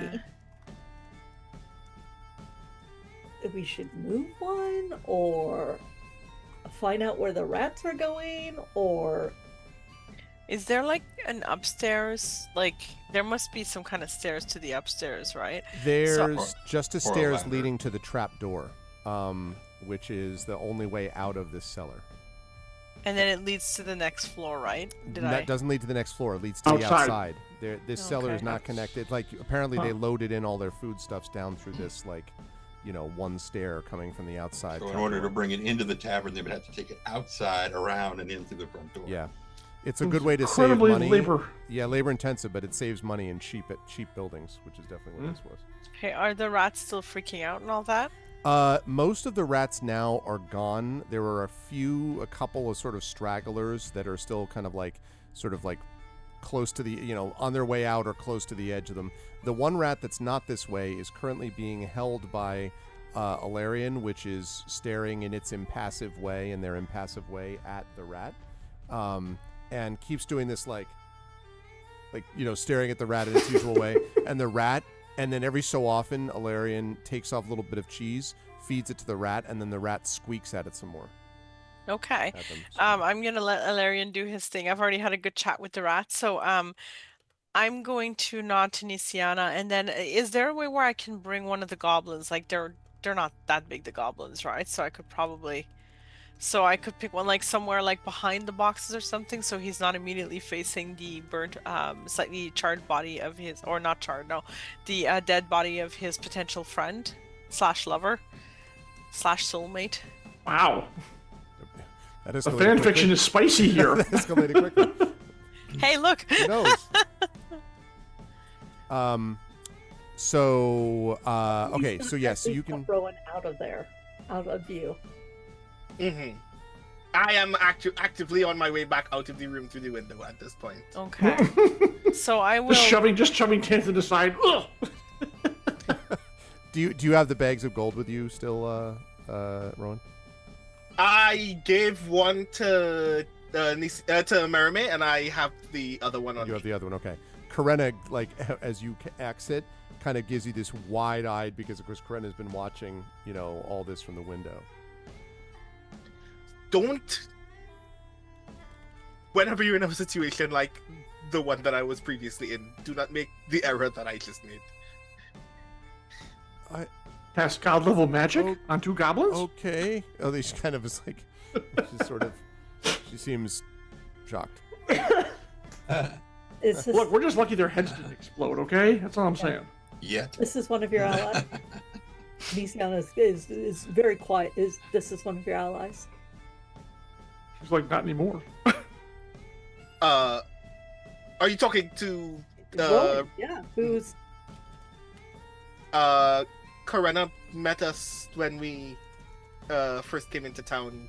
Oh, okay. Was very instrumental in us gaining some of the information necessary to continue this investigation. And you've rewarded her. She will be further rewarded when we leave. Okay. Merime, you've positioned... We will have a conversation. Like before you can say the thing, I tell Nisiana, I know we need to have a conversation about this. And I just think before we wake up a goblin, your friend here should not be here for that. I mean, she already saw them die, so,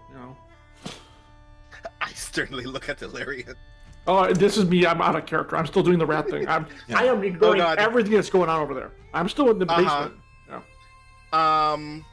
I nod sternly and I lead Karina out of this room into, because there was another room before we entered this room, before we entered the basement, or were we outside? I can't remember how small this building was. You were just outside. It's not a huge building. You were outside Yeah. on the street, but you were crouched behind some barrels on the other side of the street, then walked over to the windows, and then so.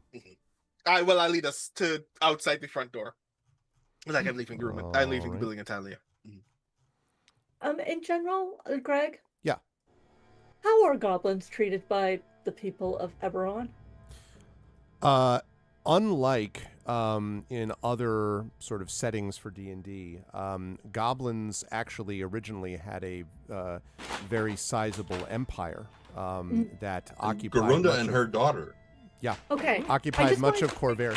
So it's not the same thing. I mean, there's certainly going to be some racial tension that Right, exists among those things, but like, it's definitely not the usual like, oh, they're cannon fodder. That's We not. learned a lot of Right. goblin from Garunda and her Yeah. daughter when we went to Right, save her right, daughter. okay. Yep.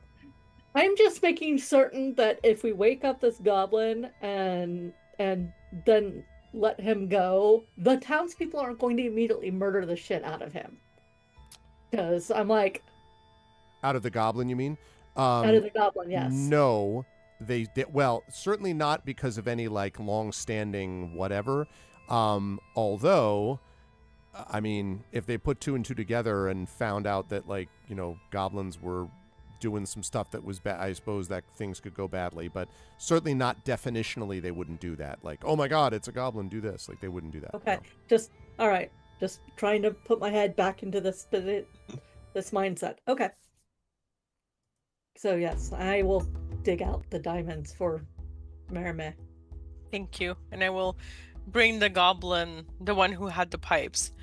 I will bring him somewhere behind like some boxes or something so that he has some privacy. Okay.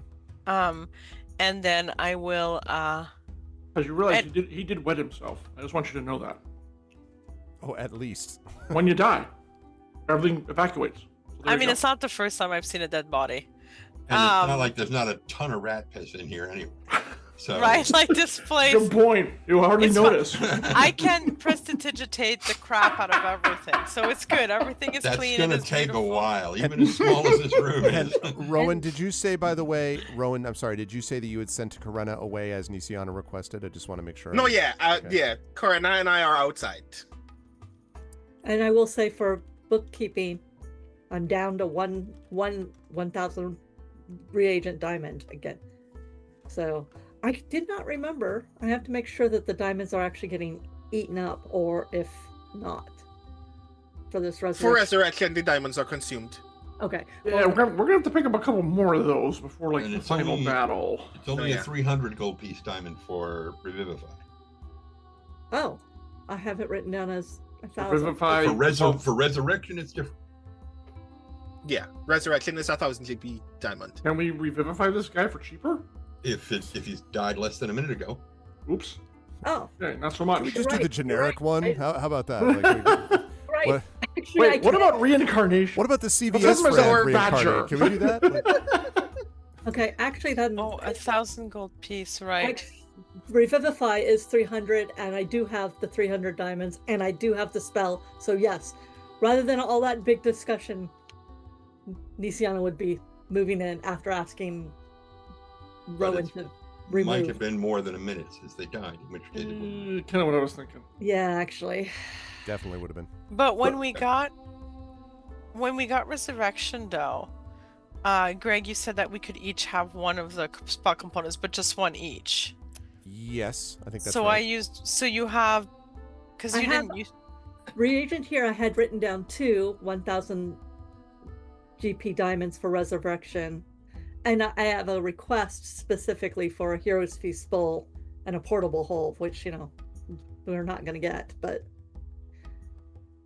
I had still had those in there, and I think you had your own diamond, Yes, which I've used this morning to Right. resurrect. and I had two, and now I'm handing you one, so I have one left. Perfect. So I have that, and then I can cast once like everybody else is gone, like, or I'm behind the box. I'm just with the goblin, and I am going to cast resurrection. and look Okay. my least threatening self. So, and this was, again, to be clear, the one with the pipe, right? The one that was with the pipes? Yeah, I took Okay. the piper because music. So he, you sort of you do this, and his eyes kind of flicker open, and, and then he kind of, I speak in Goblin. You're safe. and like it. So his You're head, safe. his head goes back so far that it bangs against the ground. He's kind of like a little bit woozy again from this, and That's 80 points of damage and dies. Yeah, exactly. No, that doesn't. But he sort of looks up, and so you speak in Goblin. I need you to make a persuasion check for me, please, Maramé, because this is yeah. I am your god in Goblin. You have nothing to fear from me. I mean, to bring it back to Be the break. not I afraid, didn't be not hurt him. afraid, Exactly. Be not afraid. You're safe. 19. Okay. I'm very shiny and non-threatening looking. Oh. Okay. Oh. Then she remembers to put her sword away. I mean, the end of Conan the Barbarian, Valeria was very shiny and pretty looking, and she looked scary as fuck. She was fine, just slightly murdery. So Yeah. Avatar of War. Nothing wrong with that at all. So he kind of like, where Nashleen? Where's Nashleen? With the healers. The healers. Where? In the street. Where? What? We need to. You'll Who are you? be. I am a friend. I need to know a couple of questions, and then I'll let you go. Basement. Why out of basement? Why am I out of basement? You're Where's... still no. He's still in the basement, right behind Yeah, boxes. behind- Oh, I thought you took him Yeah. out of the basement behind boxes. Okay. No, No, All right, no, so I he's didn't just want sort of this. like- Yeah. All right, got it. So he's just like, He's just out of line of sight of his companion. yeah, okay. He's like, where? Yeah. Why? We just need Where? to- I didn't. we I just didn't need do to- anything wrong. I didn't do anything No, wrong. you didn't. Well, You where's didn't. Now? Where's Nashleen? Where? We'll be What do you mean reunited healers? What shortly. healers? I just need to know first a few things, and then we'll let you go. And I'm gonna ping Eberron, who's still talking with the rats, and say, "Can you get Not the other anymore. Oh, good. I'll be like, "Can you quietly get the other goblin body out of here, please? We'll fix him later." Quietly. And over the link, you hear. Excellent. Yes. So I know it's that. Even though they don't breathe, you still hear the Oh, no, sound. this I could be on the robot made size. the effort on that one. I know. Yeah. Literally just uses this sigh, like in, you know. And yes, I will, with my new compatriot in my one hand. With the other hand, I pick up the goblin, which is super easy, barely an inconvenience.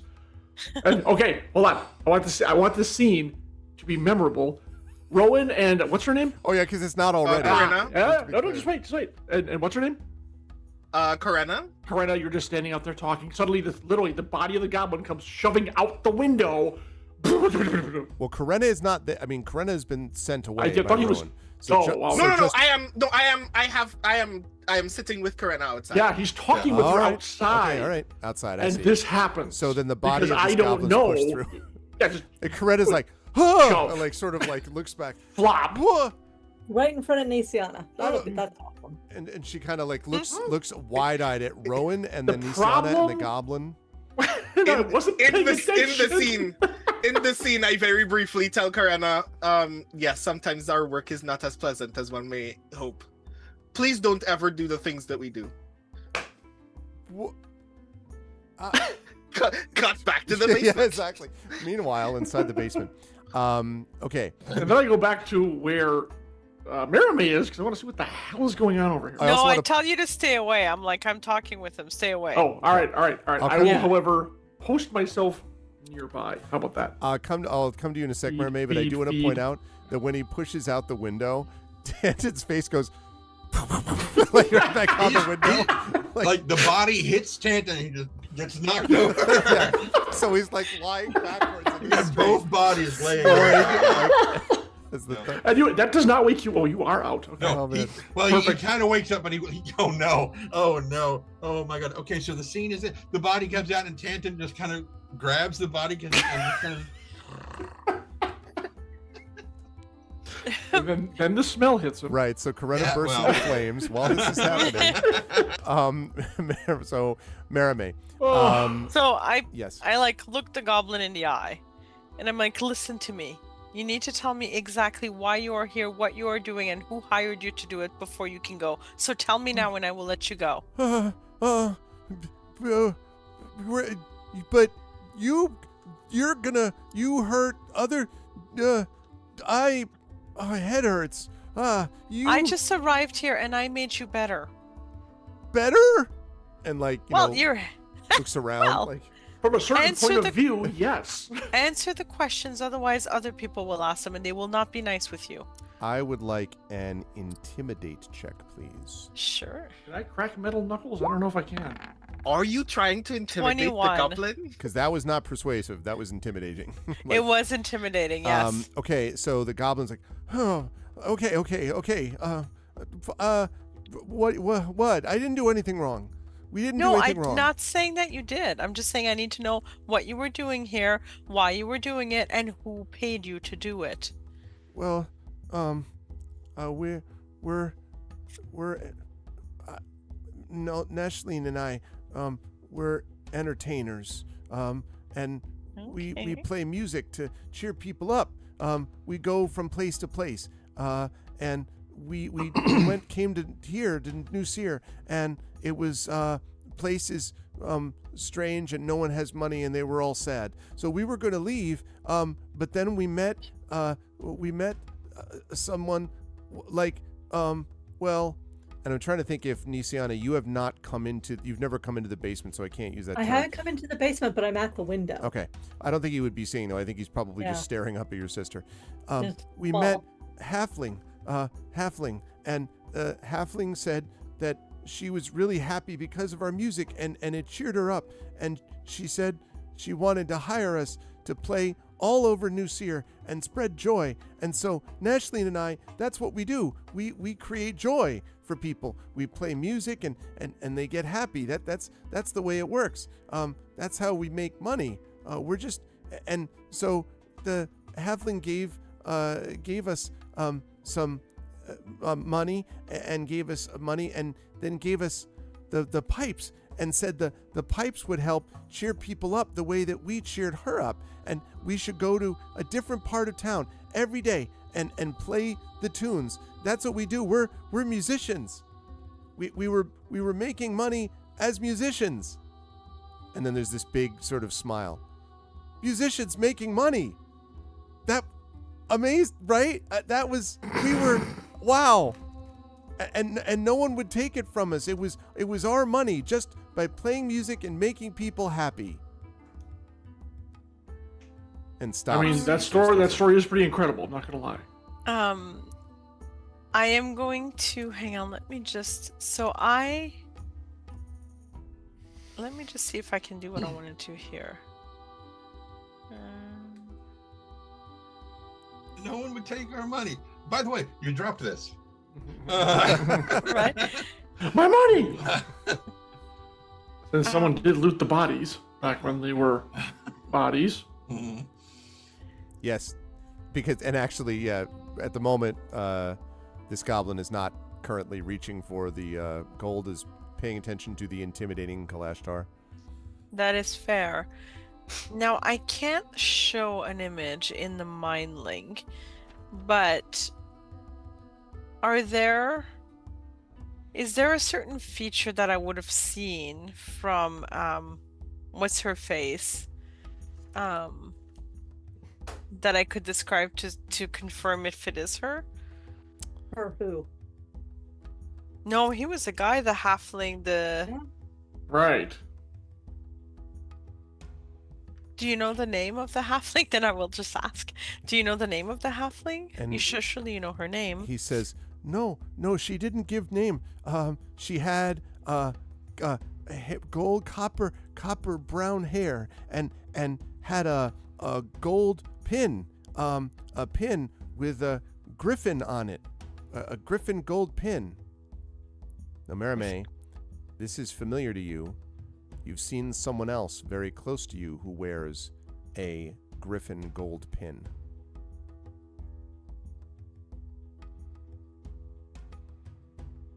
Sienna doesn't have a pin like that, does she? Well, the emblem of House Jarasco does. Oh. Oh. Does this person wear one red, and I hold up my bracer, the red bracer that I have that Nisiana wears the other one on her other hand. Does she wear one of these? I wish I could say yes. It would be so funny. It just would be, it'd though. like, yes, Well, and her there's name people- rhymed with Blesiana. No, da, da, da, no. And he sort of shakes his head. No, I don't. No, Okay. I don't think so. Did I see any of the House Jarasco people? Like, did I see a halfling female with them? Yes, you did. I did, and it would match the description. Yes. Oh, and did anybody Because else? you may remember. Sorry to interrupt, but you may remember Yeah. that when you first were looking, and I think you might have been with Rowan for Yeah, this when you were I looking said around. we were. Yep. One of them Okay. was female. Was a woman. Okay, and the other. Were there anybody else with that griffin pin who approached you at all, or was it just her? No, that just her. And we went around and played the pipes, and it seemed fine. Did the rats always follow you? Well, yeah, yes, the rats always seemed to show up. It wasn't just following us; they just appeared. And did she have you play out in the fields near the farms? No, just all different spots in the city. No. Oh, actually, and then she kind of looks at you. She said, I forgot. She said, don't ever go towards the farm, ever. Just play in the city. Everywhere in the city, near the castle, down by the entrance, by the battered the tattered banner, and over by the gate, and up by where the soldiers are, the barracks, and then basically like rattles off a bunch of like locations in New Seer. And nobody else ever asked you to play, just her? She's the one who told you where to play? Yes. A lot of the people didn't really seem to notice when we played the music, but we thought we were doing what we were supposed to do. And then it is true the rats were a little strange. But, I don't know. We thought we were just playing music. Can I go see Nashleen, please? What's your name? I am Khaldun. Khaldun, tell you what. Can you stay here tonight, right here where you are? And I hand him back the pipe. And I say, play your pipes and then sleep. And tomorrow, Nashleen will come join you again. Can you do that for me? Okay, but what we're supposed to play tomorrow? That's what she told us to do. Like, Where were you supposed to play tomorrow? I think tomorrow. Well, she said.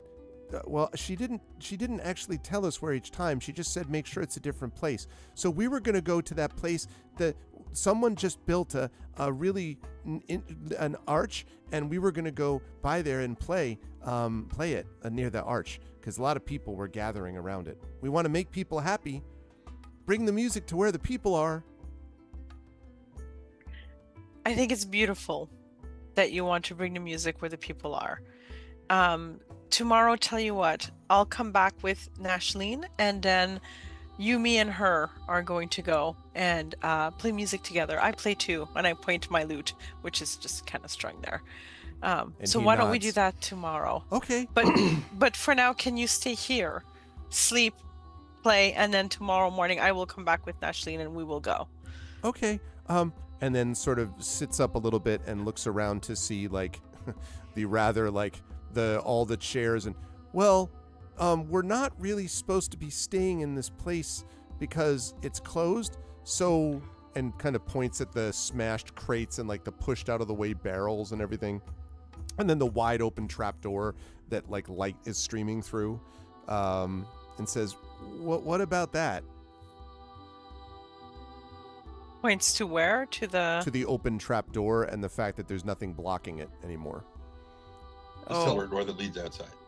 Well, here, Do you play other instruments? Well, I used to play drum. Nashleen usually plays like a drum sometimes, or sings. She's a singer. She's my sister. And so she plays music, and I play with her. And since our parents both died, that we just have each other. So music is what makes us happy. And makes other people happy around us. You hear that violin playing in the background? Oh god. So I am going to tell you what. I happen to have pipes with me. That was one of the 3 instruments that I selected. So I say, give me those pipes, and I'll give you these ones, which are mine. They work just as well, and they'll be safe to play in here. Okay. You sure? Yeah. I think it will be best, and then you can play in here. You'll be comfortable. You'll be safe. Okay, but I hope we don't get in trouble with her, because she told us she said you should play these pipes, because these pipes are the special ones. So I don't know. Don't worry. You know what? I'm gonna go have a word with her right now and clear all of this up. All right, and sort of exchanges the pipes with you and says, I guess I can work on the song that Nashleen and I were working on. We were working on a song, I Love Life, and we were gonna work on it. Duet. So, yeah, it was a 2-part harmony. It was really great. And we got the idea from a child that we met on the road that we made happy with our music. Oh, that's beautiful. Okay, you keep practicing that, and I will see you tomorrow. You stay here. I will see you tomorrow with your sister. With your sister, I promise. All right. And then very quickly, while Rowan is already outside feeling guilty. Very quickly. Is any part of the conversation that Merime is having with Khaldun being translated via mind link? Christ, I hope so. But you tell him like that. Actually, that's really important to know. Is it being? Yeah. Have you shared anything specifically about the pipe, or the fact that he was hired by the hired to only sing in the city? Have you shared that information of the mind link before? I feel that Merime would neither trust nor her sister at this point with the information, because Nisiana might very well murder Rowan right there, and then she would feel bad. He's got bigger problems, or deader problems to deal with right now. Yeah. Say that again. But no, I would come out, and then I would, gently move the other goblin body. No, while you're doing that, okay, Nisiana would basically wake Mia Tantan up, get him away from the body, and like be respectful of the body, and like cover her face, and be like, well, I guess I know what I'm doing tomorrow morning. Tangent, turn on your other side. Pancakes. Yes, I will have pancakes and sausage. Thank you. I briefly come back into the room to see the body. It's outside. It's outside. It's right there. Oh, it's okay. Cool. Yeah, because they pushed out. I threw it out the window in front of you. Yeah. Like a reverse pachinko machine. I go over to the body to check it. I am checking to see if Nashleen was sick or possibly infected with any disease before she passed. Okay. Make a medicine check for me, please. Like For if any she died excuse, from huh? that? Yes. She did- Guys, she had a She- boil on She her didn't tongue. die of synaptic static. She died with synaptic static. Let's be clear. Wow. She clearly Where had are you, my mind? terminally blocked colon. Right. I mean, she Well, only had I mean, another 50 years. Look, like wait, Trent, they were on an all-cheese diet. What do you expect? Reverse peristalsis, actually. Yeah, True. I learned nothing. I rolled a 9. You're like, you know what? You have a feeling, Rowan, that the proximate cause might have been a certain shock to the brain. If you just One might say even electrical. yes, Maybe. yes. You're trying to to say. stay Who's to current say? with your knowledge. It is psychic damage. It's psychic Yeah. damage. Oh my god. Well, you think it might be current then. Or I should say, Oh god. Oh my god. Oh, nice. I'm Nice. What is the spell that basically gentle repose? Yeah. That's what I do. Okay. So that Now, again, quick question, Nisiana, for this. Now that are the rest of you moving? Now that you've set that up, Marame, do you depart the basement? Like, is everyone making their way out? Yeah, I would. I'm not out yet. Okay, I'll wait for you, Alarian. Go ahead, Marame. You were saying. I would stand up and kind of go around the crate, and I assume the music is starting to play. Yes. And who's still in the basement? Is it just Alarian? It would just be Alarian. Alarian has a rat still that he seems to be feeding a lot of cheese to. The And thing's starving. It's wasting away to nothing, practically. Yeah. And that's pretty much all that you see. You think all the rats now are gone except for the rat that Alarian's holding. It's like, okay, Larry, it's time to go. He's like, yes! Oh, damn it! Yeah. No, it's on my shoulder now. Oh, I very see. much, and stuffing its little face. I'd be like, we should get out of here and talk out there, like through the mine link. Give it. I'll be there in a minute. Okay. Okay, So but I tell him not to bug the goblin, that he's freaked out enough without us being. I'm not There. saying a word, and the exasperation barely comes through in my voice. Like, I'm not saying a word to that poor creature. They've been through enough already. All right, Okay. fair enough. So um, I wait for you by the window. Just Sure. I'm gonna go out the trap door and close it, just so you know. perfect. I will follow you then, instead of climbing through the window. You can. I made a path. You can just walk out. It's all good. Yeah, perfect. RF22. okay, I gave you a note Oh. about this. So by the way, for gentle repose, I have to specifically put thin pieces of copper on her eyes, wrap her head, Yep. so that and with a pinch of salt to make sure they stay put. and you're the doing all takeaway. this, Nisiana, kind of now. You actually have a benefit as kind of with your field medic experience, essentially, to be able to do this. Now, Mhm. again, you've all been lucky in that there have not been a lot of people passing by this area. Probably have been extremely lucky in the fact that the Tattered Banner has been closed for some time, so there does not seem to be a lot of foot traffic here. But if anyone does walk by and see you doing all this weird stuff to an obviously dead goblin body, I'm just letting you know that there's something to consider. If you want I'm to. working quickly and quietly Okay. to do this so that we can carry the body back. I don't actually know what we're doing at this point, but I'm gonna have to resurrect her.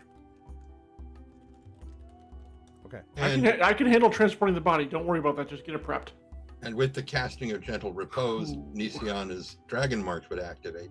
And I'm Yeah. sure there are plenty of people in this town who have seen Jurasco people with their Yep. Dragon Marks active. They would recognize her as a cleric. So a cleric Also- tending to a body probably wouldn't be that big of We're a Yes. very subtle coming into the town, That's right. so my dragon marks are probably pretty well known.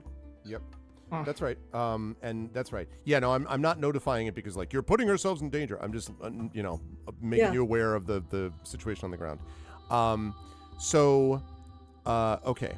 So when you have done all of this, you now emerge. You have the body. Alarian, I don't know if you're taking the body somewhere, but I know you all had other places to track down as well. So I don't know what the party, as you said, you didn't know what the plan is. I would like to know that too. Where is the party headed next? And Alarian, you would be able to presumably bring this body to some place if you wanted to, and then leave it while Well, you attended other things if you want. The question Kind is of my where. point. Yes, I would Yeah. fly up, turn invisible. I can transport the body without anyone knowing it. Just the question is, where's it going? Where are we leaving it? And then where are we going next? I would tell her first. I'd be like, we have to bring her back tomorrow. They're just performers, and they were just caught at the wrong place at the wrong time, and it sounds like they were used By the wrong sorcerer, apparently. Got a glance at Rowan when I said can't. that. I don't like. Oh, by the way, I did say that. By the way, I absolutely said that. And I'll be like, we have bigger problems right now because the person who who paid them and got them to play with the magical flute to attract the rats is from House Jurasco. Oh, It's Duraz. The what? It's Duraz. It's the halfling woman who was with him, Duraz. Rowan and I saw her earlier with Duraz. So maybe under Duraz's supervision. But We already know that's not actually Duraz. yeah. I hold up a hand. We suspect it's not Duraz. They have done nothing so far to prove that they are not Duraz other than acting oddly. Also, Nisiana, Maybe they're under a spell. We don't know. Cannot assume it's something else just yet, though. Sorry. Nisiana, I also wanted to mention something very important, which is that the Baron specified in the return message that Duraz was sent. Not Duraz and 5 other halflings. Duraz, or 3. Duraz. Yeah. I'm just letting you know because that is explicitly what the message said. So you got. I will noodle over that as we're going where we need to go. How many assistants did Duraz have with them? Did we see? When Merriman and I met him on the street, he was only accompanied by one person. Was it? No, I think 2 people. Because Yeah, I believe it was 2. I believe it was 2. Yeah. Oh no, I'm sorry. 2 different things. You ran into Duraz like on his own. I believe before that though, did you not encounter not Duraz but just sort of 2 random halflings? Right. Yes. So when you saw the 2 random halflings, there yeah. was a male and a female. When you met Duraz, Right. it was Duraz and someone else. So it's a total of, unless there's a bunch more running around, 3 plus Duraz. So the question That is the part that I'm going to be noodle. Oh, I'm sorry. Go ahead. Yeah, Trent. good noodling. Oh, Go ahead, Trent. no, it's a joke. Just go ahead. That's the part that Nisiana's going to be thinking about, and she will bring this up and be like, "Wait, the Raz was sent. The But Baron maybe- didn't say about assistance." But perhaps these others were already, and I'm gonna just throw this out there. Maybe they were already here helping Anusir. I don't know. It does seem weird, like you said, because you brought up the point that only he was sent. Where did these other? Now it's like, yeah, where did the other 3 come from exactly? Talk about yourselves. My cat knocked over a thing. I'll be right back. Yeah. It's just a grenade. Don't worry about it. Clearly, this woman needs to be found and interrogated. Over the mind link, I ask idly, what are the physical materials of a house pin? What are the conditions under which someone would forge one? We receive it as gifts, and it would be, honestly, it would be how rich are you? Do you want it to be gold? Do you want it to be silver? Do you want it to be brass? I think it's more likely that it was taken from a body. Also fair. Sorry to say. If someone's impersonating, now keep in mind, of course, as Rowan, you have proven adept with illusions. Someone could make themselves look like a halfling cleric, and the pin would be part of the outfit. I've seen enough magic to know that can be done. Sure. Down to that. Also detail. fair.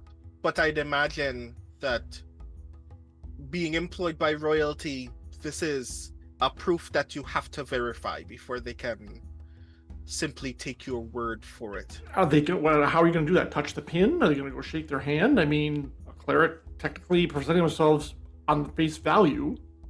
As someone Not everyone who- is as suspicious as you or the rest of us. Let's put it that way. This is true. I'm in a trade where you typically have to check that the gold's made of gold, but it is the kind of question that I would ask. It's fair. I mean, it's a fair question to ask. Don't get me wrong. I'm not coming down on you on it. I'm just saying the prince probably took clerics from House Jurasco as clerics from House Jurasco is my only point. In the meantime, the body needs to go back to one of our rooms and be left alone, safe. And we need to wake up Mia Tantin. I mean, technically, Okay. I could kill 2 birds with 1 stone. Just shake him awake while I'm flying. That'd probably do it. I'm sure that's gonna not end bad for you in any way, shape, form, or fashion, waking up a trigger-happy artificer. No, I'm at point. I'm inside. I'd be inside point blank range. You couldn't really shoot me per se. You don't Actually, think I you have can- I have the sharpshooter trait. I can do Yeah. And he Don't would think do you that. have something else.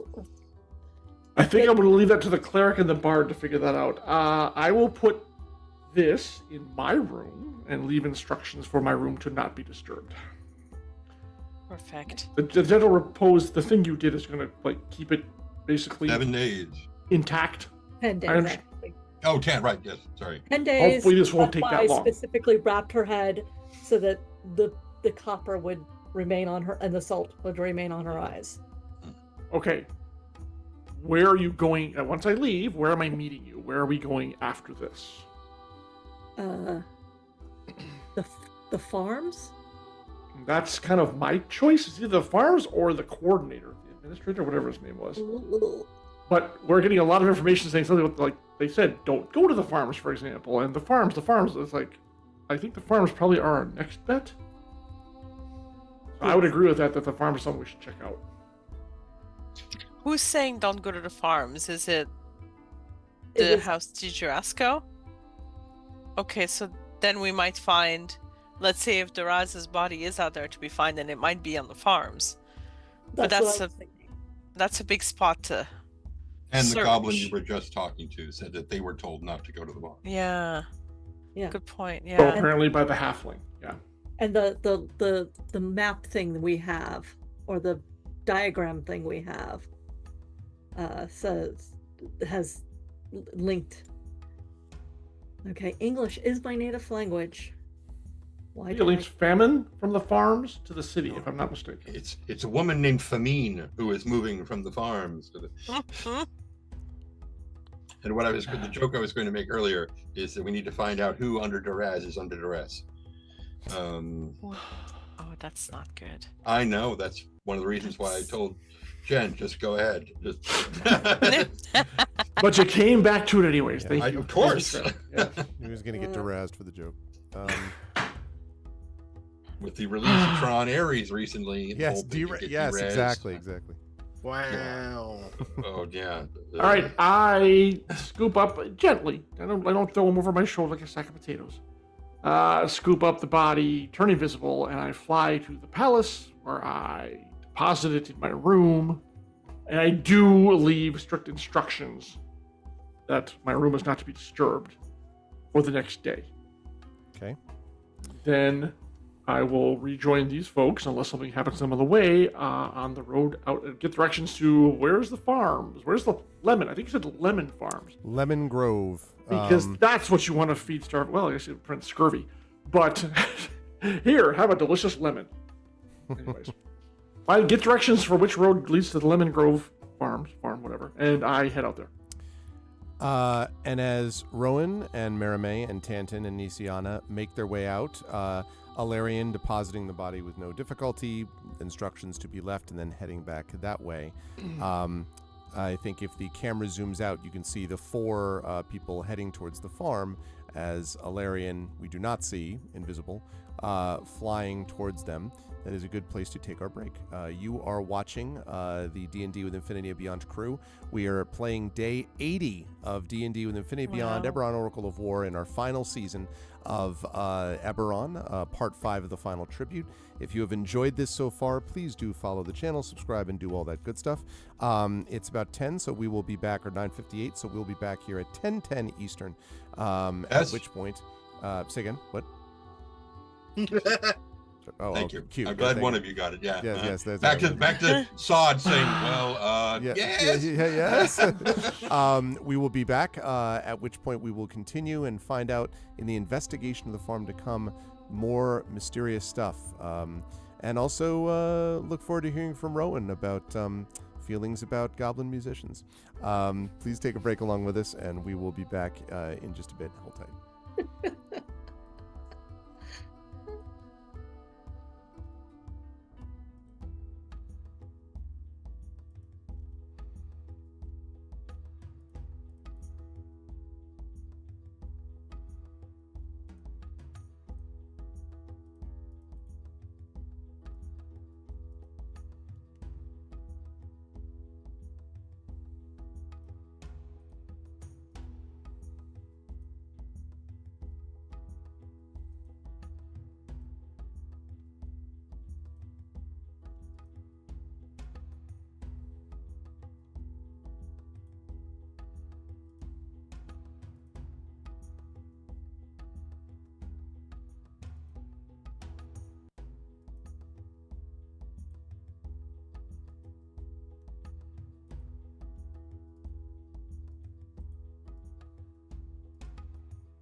All right. So, welcome back, everybody. Welcome back, and thank you all for being here this evening. As we, I never, I never adjusted the cams only thing, which is what. Let's see. Wow. Just a second. And was too busy. apparently Marie's cast a darkness spell. Yeah. I have indeed. Oh wait, you've turned into me again. I see. I'm here for it. Listen, I just wanted to point out, since we were talking about verisimilitude previously, or at least a variant on that word, that currently Alarian is invisible, so that's why you don't see any of Alarian right now. You know, okay. and like, or I got the sudden ability to cast darkness. I'm not sure which. I mean, listen. I can still see. So this is a little disconcerting to me. I'm just telling you. That's the specific quality of. We return with Alarian having had a blanket thrown over their head as they've been taken by. Wait, what? Like, well, the funny part is, of course, real invisibility would kind of suck because you'd be blind. Because, of course, there's nothing for the light to bounce off of in your eye, so you couldn't see anything. Joel Rosenberg addressed that in The Sleeping Dragon. There's 2 phases to an invisibility spell. You turn invisible, the second half, your retinas become slightly darker because they are become so that you can actually see. So somebody could see like a pair of shadowy, eyes moving about. If they really I wouldn't mind my glowing blue, white, star-shaped eyes running around. That'd be hilarious. Starts to feel vaguely like aspects of Invisible Man and League of the Extraordinary Gentlemen. It looks a little bit like that. So, all right. So, yes. As they are getting ready to leave for the farm and they're waking Tanton up. Yes. He is kind of a little bit fitful in like he's having a not so good dream. And as he's coming to consciousness, pretty much everybody except for Alarian, because they are now far enough away that they can't hear it, but they can hear him starting to talk more consciously, and he's like, no, hey, I'm going to kill her, and he just snaps awake.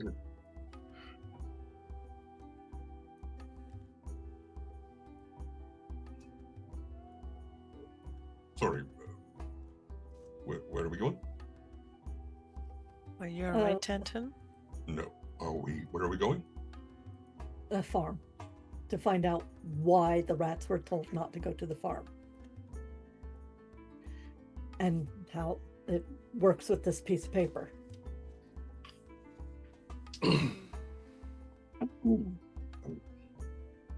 Good. Good. Are you sure you're all right? Dreams have a funny way of getting into your bones, in my experience.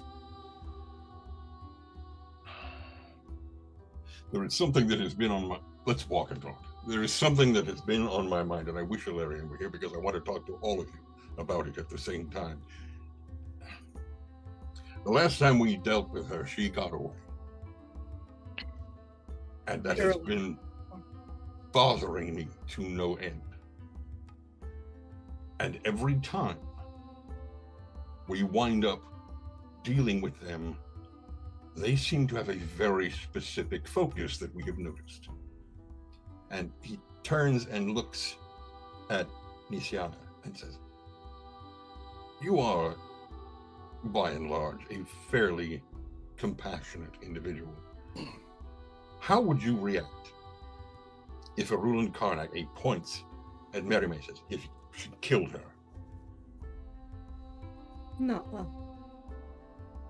And then he turns and asks the same question of Merime pointing, and he said, how would you react if Eberron Karnak killed your sister?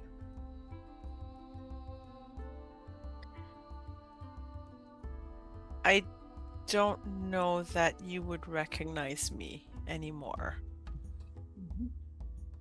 So I feel more comfortable making this point very clear. If we see her again, there will be no discussion. There will be no talking. I am going to kill her the second I see her. I'm going to put a bolt through her head, and then I'm going to put another and another and another until she can no longer breathe, stand, or even think about resurrecting. And then you, and he points at Nisiana, then I will ask you to sacred flame her body until the ash is gone. I'm sick of this woman coming after my friends, and I am sick of pretending like it doesn't bother me. No discussion, no monologuing. The moment I see her, I shoot her. If any of you have a problem with that, you tell me now. It won't make a difference because I'm still going to do it. But I needed to make sure you understood where I stand on this. The only thing that would stop your bolt from killing her dead is if my rapier finds her first.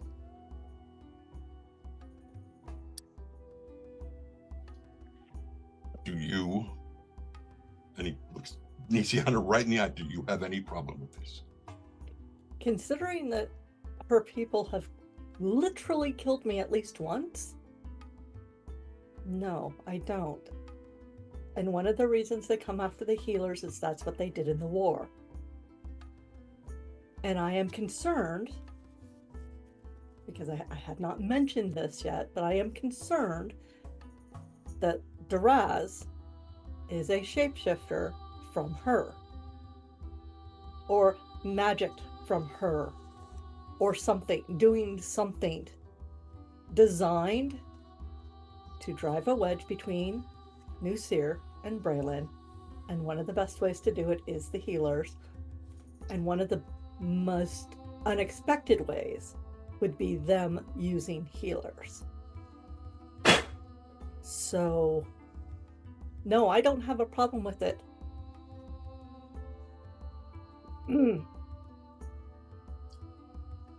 Seems silly to ask this, but Rowan? After everything that you've described, let me know and I'll disintegrate the ash. I don't even know most of your nemesis, but the very fact that I have grown to care for you all as much as I do has told me that I don't even need to know their names to know that they are people that I do not like. Nisiana pulls her thing so that you could see the scars. There are multiple weapon scars. Every time we reach her, they target me first. You see me focus on those scars like for like a long beat silently. And then I go, and then I say, let me know, and when the time comes, I will let both of you give her each of those wounds in turn.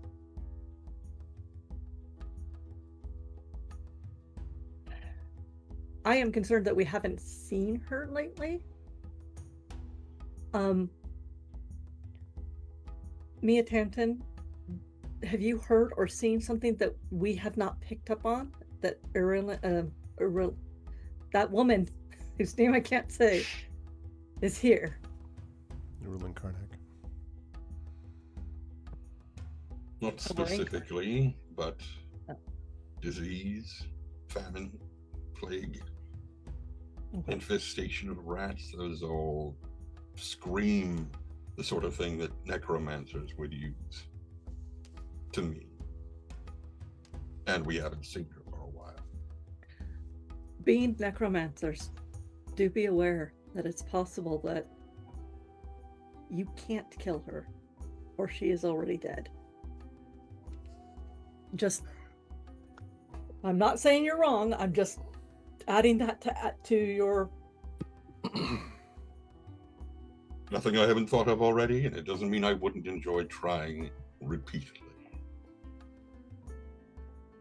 I would counsel against the whole enjoying part of that.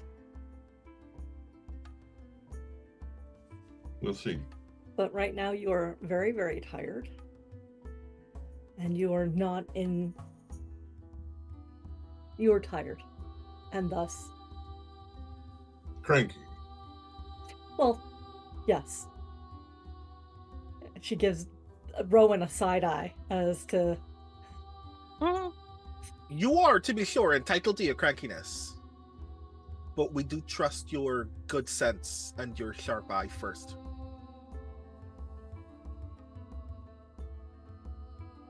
I've been kind of afraid a little bit that Eberron Karnak was somewhere involved in all of this somehow. It smacks of her deviousness. If not her directly, then someone from the Emerald Claw. So, and again, it would be ideal to separate Nusir from Braylon.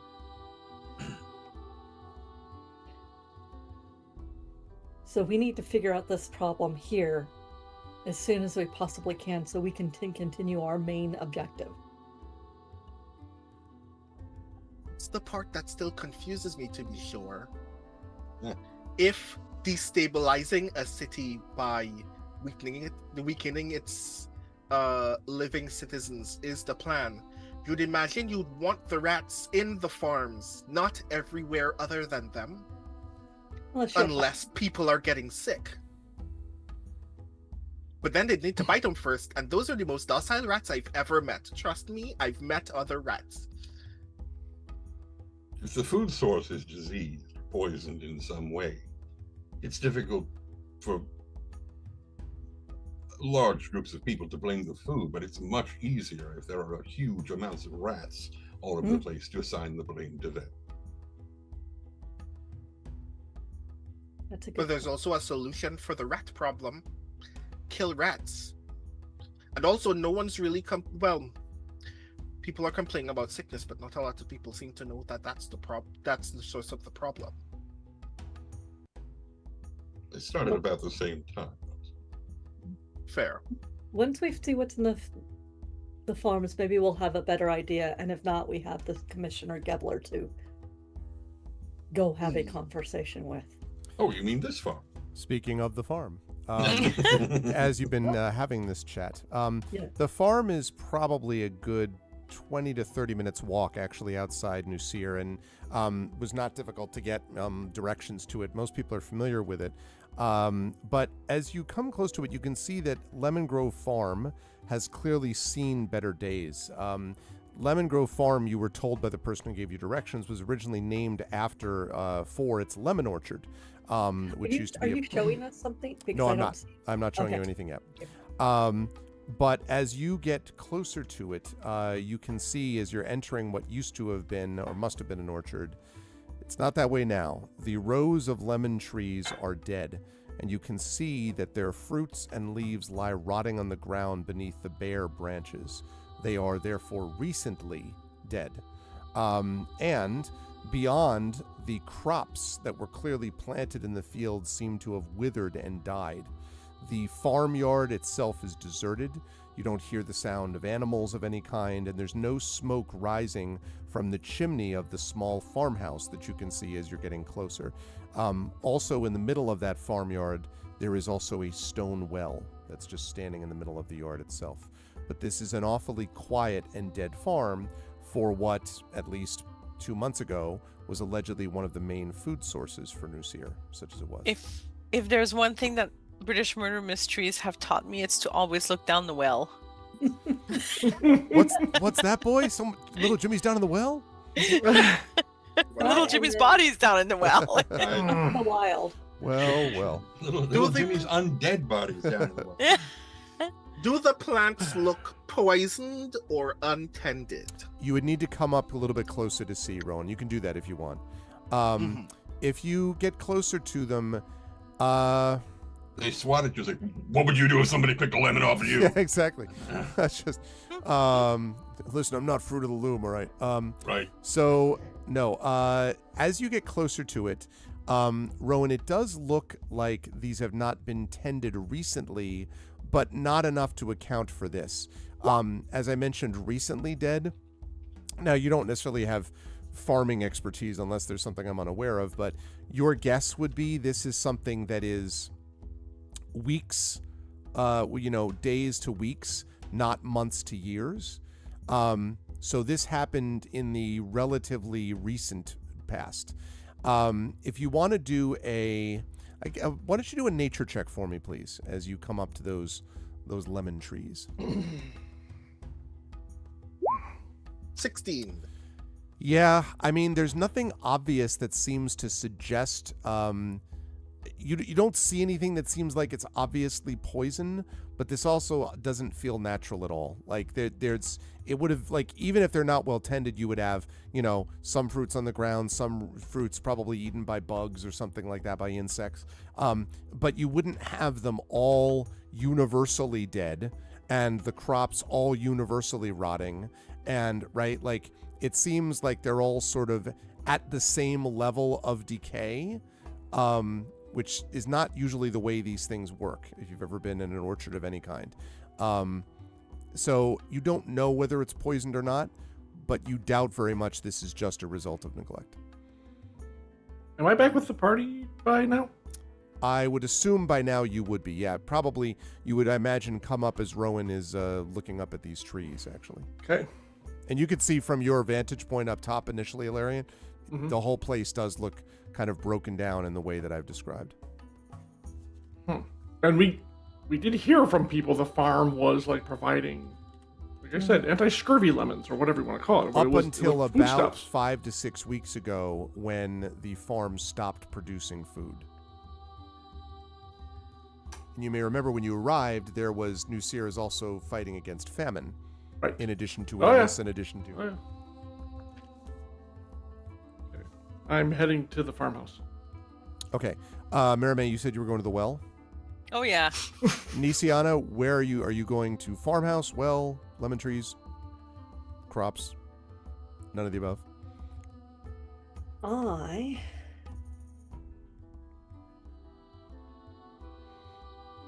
going to... I'm going to ask Rowan and Tanton the same thing in a minute, so...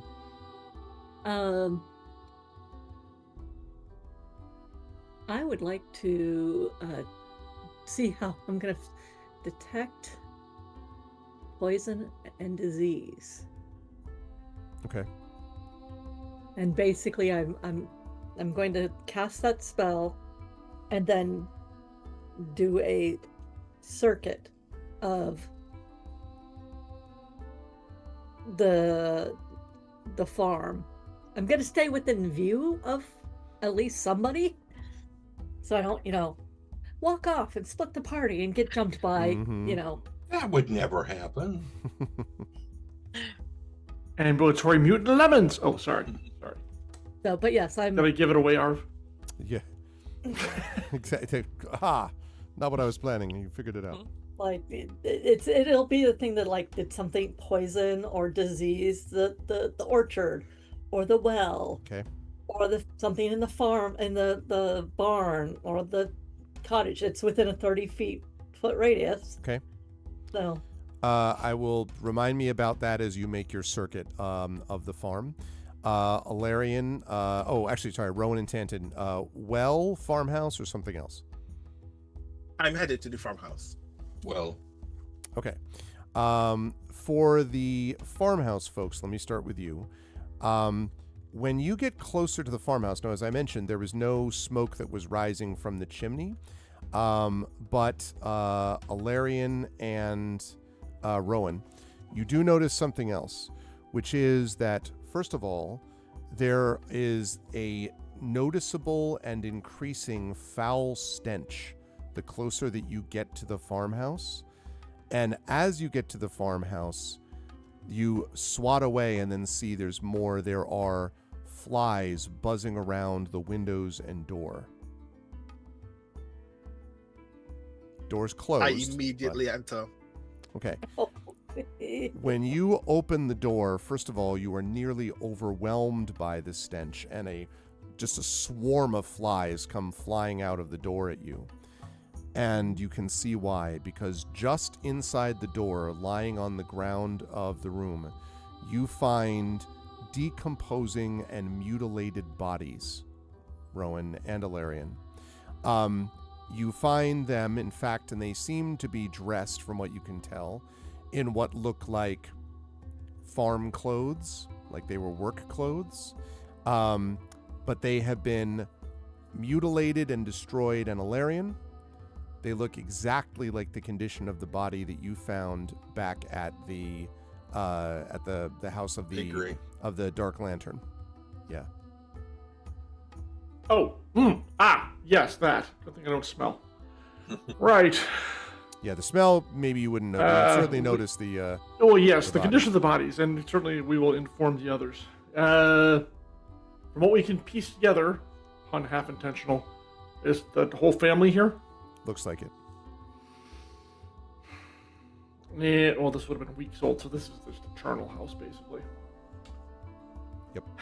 All right, I want to do an Arcana check here, although it's probably long gone, but I'm going to do it anyway just because. Sure, go ahead and do that. All right. Best I got is an 18. I mean, yeah, there's certainly It's weeks nothing- ago. Yeah, Yeah. exactly. Okay. But I mean, this was obviously not a natural cause death. No. Let's be clear.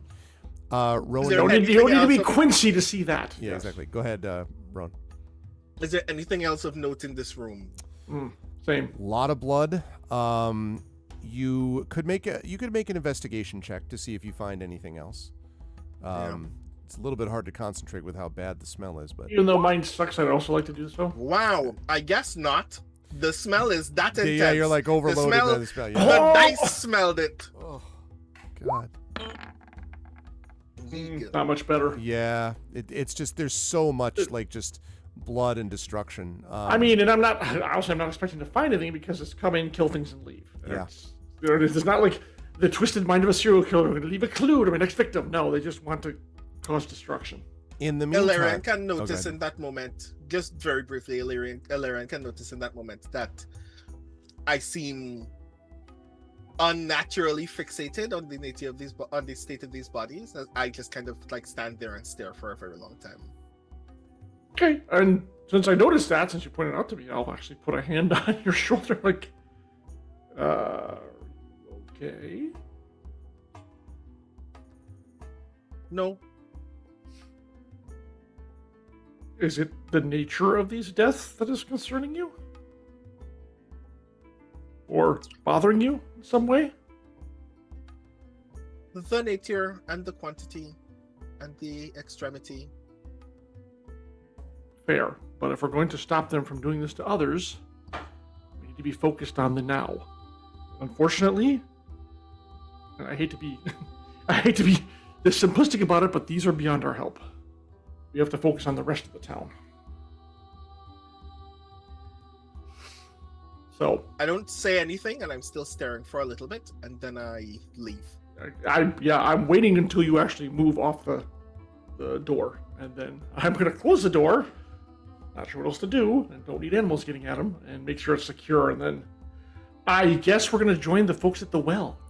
And I was just about to say, speaking of the folks at the well, Marimé, you and Tanton arrive to the outside of this fairly small well, and you can see that the rope is down, like basically below the level of the well. So it's below the surface as you come to it.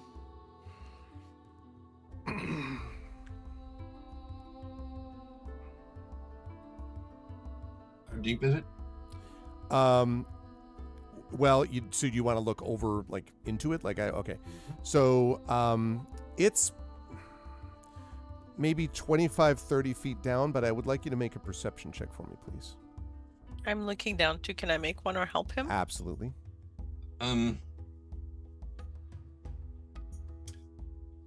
How dark is it down here? It's dark, although you think you can catch, this is partly what the perception check is about, like maybe some shimmering from the light, because you are there during the day. So, but you certainly can't see all the way to the bottom. The rope descends beyond where you can see, but it's not pitch dark down there. Ted's going to grab a rock nearby, just a small stone, Okay. and carve a glyph into it, and it breaks into bright light, Okay. and he just drops it. Drops it? Okay, so give me your perception check at advantage. Do I do mine regular or at advantage? No, at advantage because of what he did. Well, ain't you cool? Yep. Okay, so I'll just roll again. Hell is it? No, that's persuasion. There is perception. Tell me what you need to know. Well, okay, 14. Mine Mine's 22. Yeah, Tantan, I don't think you see it exactly, but Merime does. Because the shimmering as your light, as Tantan's runed stone hits there is a little bit of water, but not a whole lot down there. And that seems to be because something down there has absorbed some of it. As you look down, you're pretty sure you are looking at a bloated and decomposing corpse of some kind. Now, something on it seems to be shimmering. Also, hi, Prince Justin. Something on it seems to be shimmering, but you don't know exactly what unless you got closer to it somehow. Do you have that hand thing? A hand thing? Magic hand thing? Yeah. You don't have. Can you see if you can get something down there, like maybe a house spin? Maybe a Jurasco house spin? How far down did you say it was? 30-ish feet. That's Can you? right at the limit. But I can try. It's more than. I don't want. I mean, I could climb down there if necessary to look. But maybe let's try. Let's try your spell first. And so, mage hand. And Not what are you that trying one. to do with are you like, doing the mime? Like, what are you doing with the mage hand down there? Just voguing, Yeah. Dance off to save the universe. No, kind of trying to search the body to see if there is a House Jurasco pin or some identifying mark. Yeah, what I'm trying to figure out, though, is how to do that when you can't really see it very well, because you Right. did not make your Mhm. perception check. Like, Exactly. So, I mean, what I can definitely say is it's unquestionably, a body. And the bloated part almost certainly has to be, you don't have to be a specialist in medicine to know that that's got to be because of having absorbed water and also corpses being bloated anyway. The one thing you can tell for sure, though, is that it is not a full-sized human or humanoid body. It is smaller than that, although you don't know exactly why that is from here. As to Halfling, whether I'm there's gonna something. guess. Say again. Sorry. Halfling, I'm gonna guess, but Maybe. okay. Is it big enough for Alarion to go down there, like the well, or is Not Alarion? likely. Okay, I'm Too going. narrow. You could fit down it, or Nisiana, or What the probably heck? even maybe Tantan. I'm gonna go. It's okay. Tantan, can you spot my rope? I'm gonna climb down and check what's going on down there. So you're using your own rope? I'll use yours if you have one. No, but that's I have. fine. I was just like, if There's you a were rope gonna hanging use from the it- top, That's why I'm asking. Because Okay, I'll use if the rope from the top looks solid and Tantan gives it an okay, because Tantan is very smart with mechanical things and not dying because he's still alive. So then I will climb down the rope and go scope it out. before she heads down, Tantan ties his rope to her. Okay, got it. Thank you. As this Make is it happening, I just cast light over the wall. as you arrive. Okay, you could do that. Because you two would now, you and Alarion probably would have arrived by now. Merime, make a dexterity check for me, and I have not forgotten you, Nisiana. I'll come back to you in a sec. Straight up dexterity check. Yes, although I'll take acrobatics if you have it. What do I have? Oh, I'm doing acrobatics. Okay. There's no Acrobatics it repelling is. skill in 5e. Natural 20! damn. And that's So- a so 30 just- with. So you do, you do the classic, like the Cirque du Soleil ribbon thing where you Exactly, like, yeah, roll ribbon down action. Oh, Twirl, up, down, floating in midair. with the Holding my legs the around French it. Canadian exactly. music playing in the background from the And she's doing it so well, Tantan only has to hold the rope with 2 fingers. yeah, exactly. Really impressive. So you parkour all the way to the bottom. And what you discover down there is, as you look at it, and it's kind of a little bit like over to the side, you can't quite make it out, Merime. You think you'd need to push the body a bit to sort of get the face into view. I feel like I should be able to vibe with it enough that it's I would know because without. something is shimmering below the surface of the water, and you can't. You quite want make me it to out touch the gross body? Okay, I'm gonna prestidigitate the area That's right fine. there, and then I will touch it. As the face sort of rolls up, Gloves. you can see that it is indeed wearing a gold House Jarasco Griffin pin. And it looks exactly like something that you've already met, or someone, I should say. Is it Duraz? This is Duraz Jarasco. Okay. I'm going to take the Okay, now we've got the evidence. pin, and I'm going to parkour my way back up because I feel like with such a good roll, like I basically just like appear at the top and land gently beside Tendon. And then Just like, look what I got. Wait a minute, I'm still holding. I need to find out what she. and then I will say, that is Duraz down there. He is dead.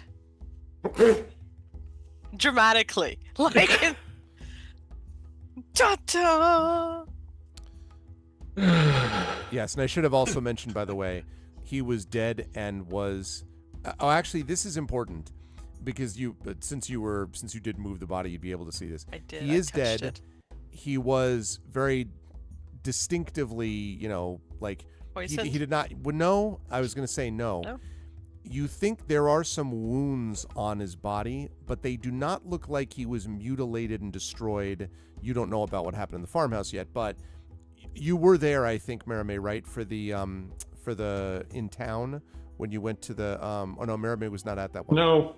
Okay, so this looks like they were definitely Duraz was killed, not through poison, but through some external attack.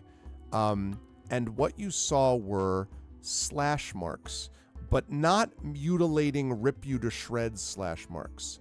They Right. basically looked targeted, like slash over the neck designed to, reveal the carotid artery just behind the left ear, as McCoy would say. So it was. I wouldn't call it surgical, but it was definitely not some beast ripping him to shreds. Right, it was someone or something who knew what they were Something. doing to kill. So I will relay that information with a flair of drama. So clearly a member of the service. Good. And I will, You if got it. if No, they wouldn't have Nis- found him if that was the case. Right. is Nisiana like in mind link? You must be, because I've got 170 feet, so you must be in mind link distance. So I'll ping Nisiana and Ilarion as well, I guess, and just say. Well, we're right there. Oh, Now, you're- when you came out, we had joined you and. Everybody's there. Everybody's Except just for Nisiana, who I I'm going to know. come to in a minute. okay. I'm gonna poke her mentally and say I just found the Draz. He is dead. Gonna need to bring that body up. You bring the body up. Can't leave it there. I got a pin. Yeah. Well, now we need the rest of them. Nisiana, as you've been making your way around, I would like you to make an Arcana check for me, please. Arcana. And I'm sorry, I take that back. Not Arcana, I beg your pardon. I would like you to make a religion check, please. Oh. I'm not very good at religion for being a cleric. Funny how that Should works. have said Arcana. Amusingly, huh? Yeah. Hey, if it isn't one Mr. Zach Clay. Hello. And it's sir. just Zach! and religion are exactly the same. So Zach says he believes in you, so that must mean it won't happen. That's how that works. Need a little more, Zach. Sorry.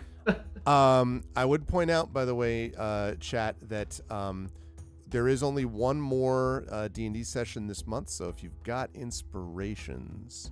I would not mind an inspiration. I will inspire. Well Thank you. done. Someone who... Hilarious. No, I won't. Before you could do that, Prince Justin inspires, Zach Clay redeems Arvanaut inspiration. Everyone's like, "Here." Hey, also, hi, Wispy Song. Good to see you. Everybody in the world inspired you at the same time. You guys. Thank you, Prince Oh, Justin, yeah. for the Nisiana inspiration. Zach, that inspiration may come into use tomorrow during the By the Dice roll. Be inspired. Be Okay. inspired. Okay. So, Let's try this and good to again. see you, Zach. I'm excited for Thursday, by the way, for some Gloomhaven. All right. Be inspired. Be inspired. be Holy inspired, shit, be it's dead and tired. Okay, so you can roll that again, Nisiana, the religion. I was just checking to see if I had a hero point. I do not. So Oh, that's true. You do not. I used it. Let's try this again. And There you go. Hopefully. That's more like it. When you Yeah. come around the corner, something which has been bothering you for a while, little sort of tickle at the back of your neck, an itch in the back of the throat, that sort of thing, comes to you what exactly it is. Because as you come around the side of the house, you realize that it's the same kind of tickle in the throat, et cetera, because you did go to see the inn. Almost certainly, Nisiana, there is a presence of something infernal, like a fiend of some kind, around this place. How much of it was responsible for diseasing causing plants to be struck down with disease or wrecking the crops or whatever, you don't know, but it's the same exact feeling you had back at the inn, the house where Bakery. you I think it found was a the bakery. Dark Lantern. The bakery, I'm sorry, yes, Yeah. the Dark Lantern. And I have no idea of whether or not I could figure out if it's still here. You think it would be a lot no, you're pretty confident it's not here now. It would be a lot stronger if it were. That's why this is not that easy a check. And partially the reason you're able to sense it is that you've already sensed something like it before. True. And so it's this infernal that has just killed the plants and stuff. Unclear, but but the sort of presence of this thing, which is now, as I say, dissipated somewhat, is everywhere around the place. Inside it, outside it. So Here's the other question. Yeah. Remember all the way back in the day when we first started and we went into the gray for the first time and we ran into that horrific cocoon thing that had the people in it? Mm-hmm. What was the name of that god, that demon or goddess or whatever? Something about disease and pestilence, or horrific cocoon things are my favorite. Conceivable, Nisiana, although this creature is not necessarily, I mean, again, you don't know, but the fiend, like, you didn't get the sense of disease and poison as much as you got the sense of just uncleanness okay, about it. all right. And so I go through, and then I hear, Yeah, and then like, you hear Mermaid and etc. like,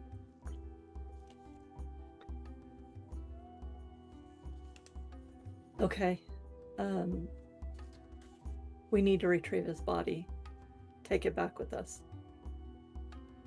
Oh, dear. This place is infected with infernal energy. It's palpable, but it's gone. Like it was here, it is no longer here. Or isn't currently here. That's not very pleasant. What did you guys find besides DiGirasco? Oh, I broadcast this to everyone. You already know the family's dead inside. Oh.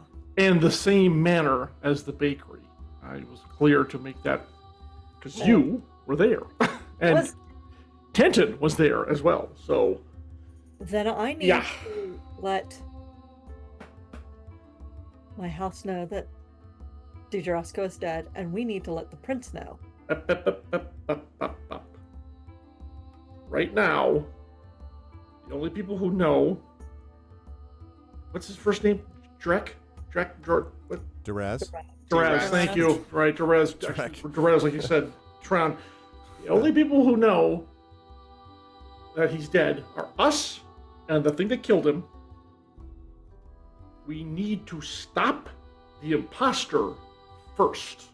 If it finds out we know, it will flee or try to kill the prince.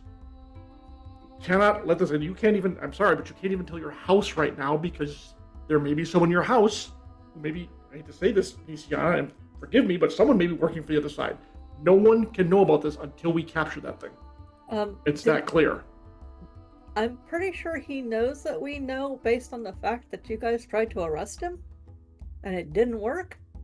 He knows we don't like him. He doesn't know Exactly. that we now know that he's possibly an Duraz. infernal beast. Right. They were still Which pushing him does put as us in- Duraz. That's my That point. does- We are now in a predicament that we cannot avoid, which is that a man playing an entity playing at the rank of a high-ranking member of House Jarasco, who knows that we don't like him, is now potentially under a threat to us, while still potentially holding sway with the prince. But that means that we need to solve this problem as quickly as possible before the prince or any of his bodyguards know. I mean, the first thing that I would do if I were him was to change my look and not be Duraz anymore. Well, again, but keep in mind is what Rowan said. It doesn't know that we know it's not Duraz right now. Duraz is the safest disguise for it because in its mind, no one suspects it. His greatest play right now is to attempt to make us threats to the prince. Mm-hmm. So, were there any servants around when you discovered what happened to Duraz's? That there's nobody been in Duraz's room? One? Yeah, one. Yes. Every servant in that household now knows that. Or at least that person's best friends knows that something weird is going on with Duraz. Well, we paid him pretty heavily to keep his mouth shut. And if he does spill it, there's going to be consequences. Wait, you paid the servant to keep his mouth shut? Yes. Like 10 Upon gold. Immediately learning that his room was meant not to be disturbed.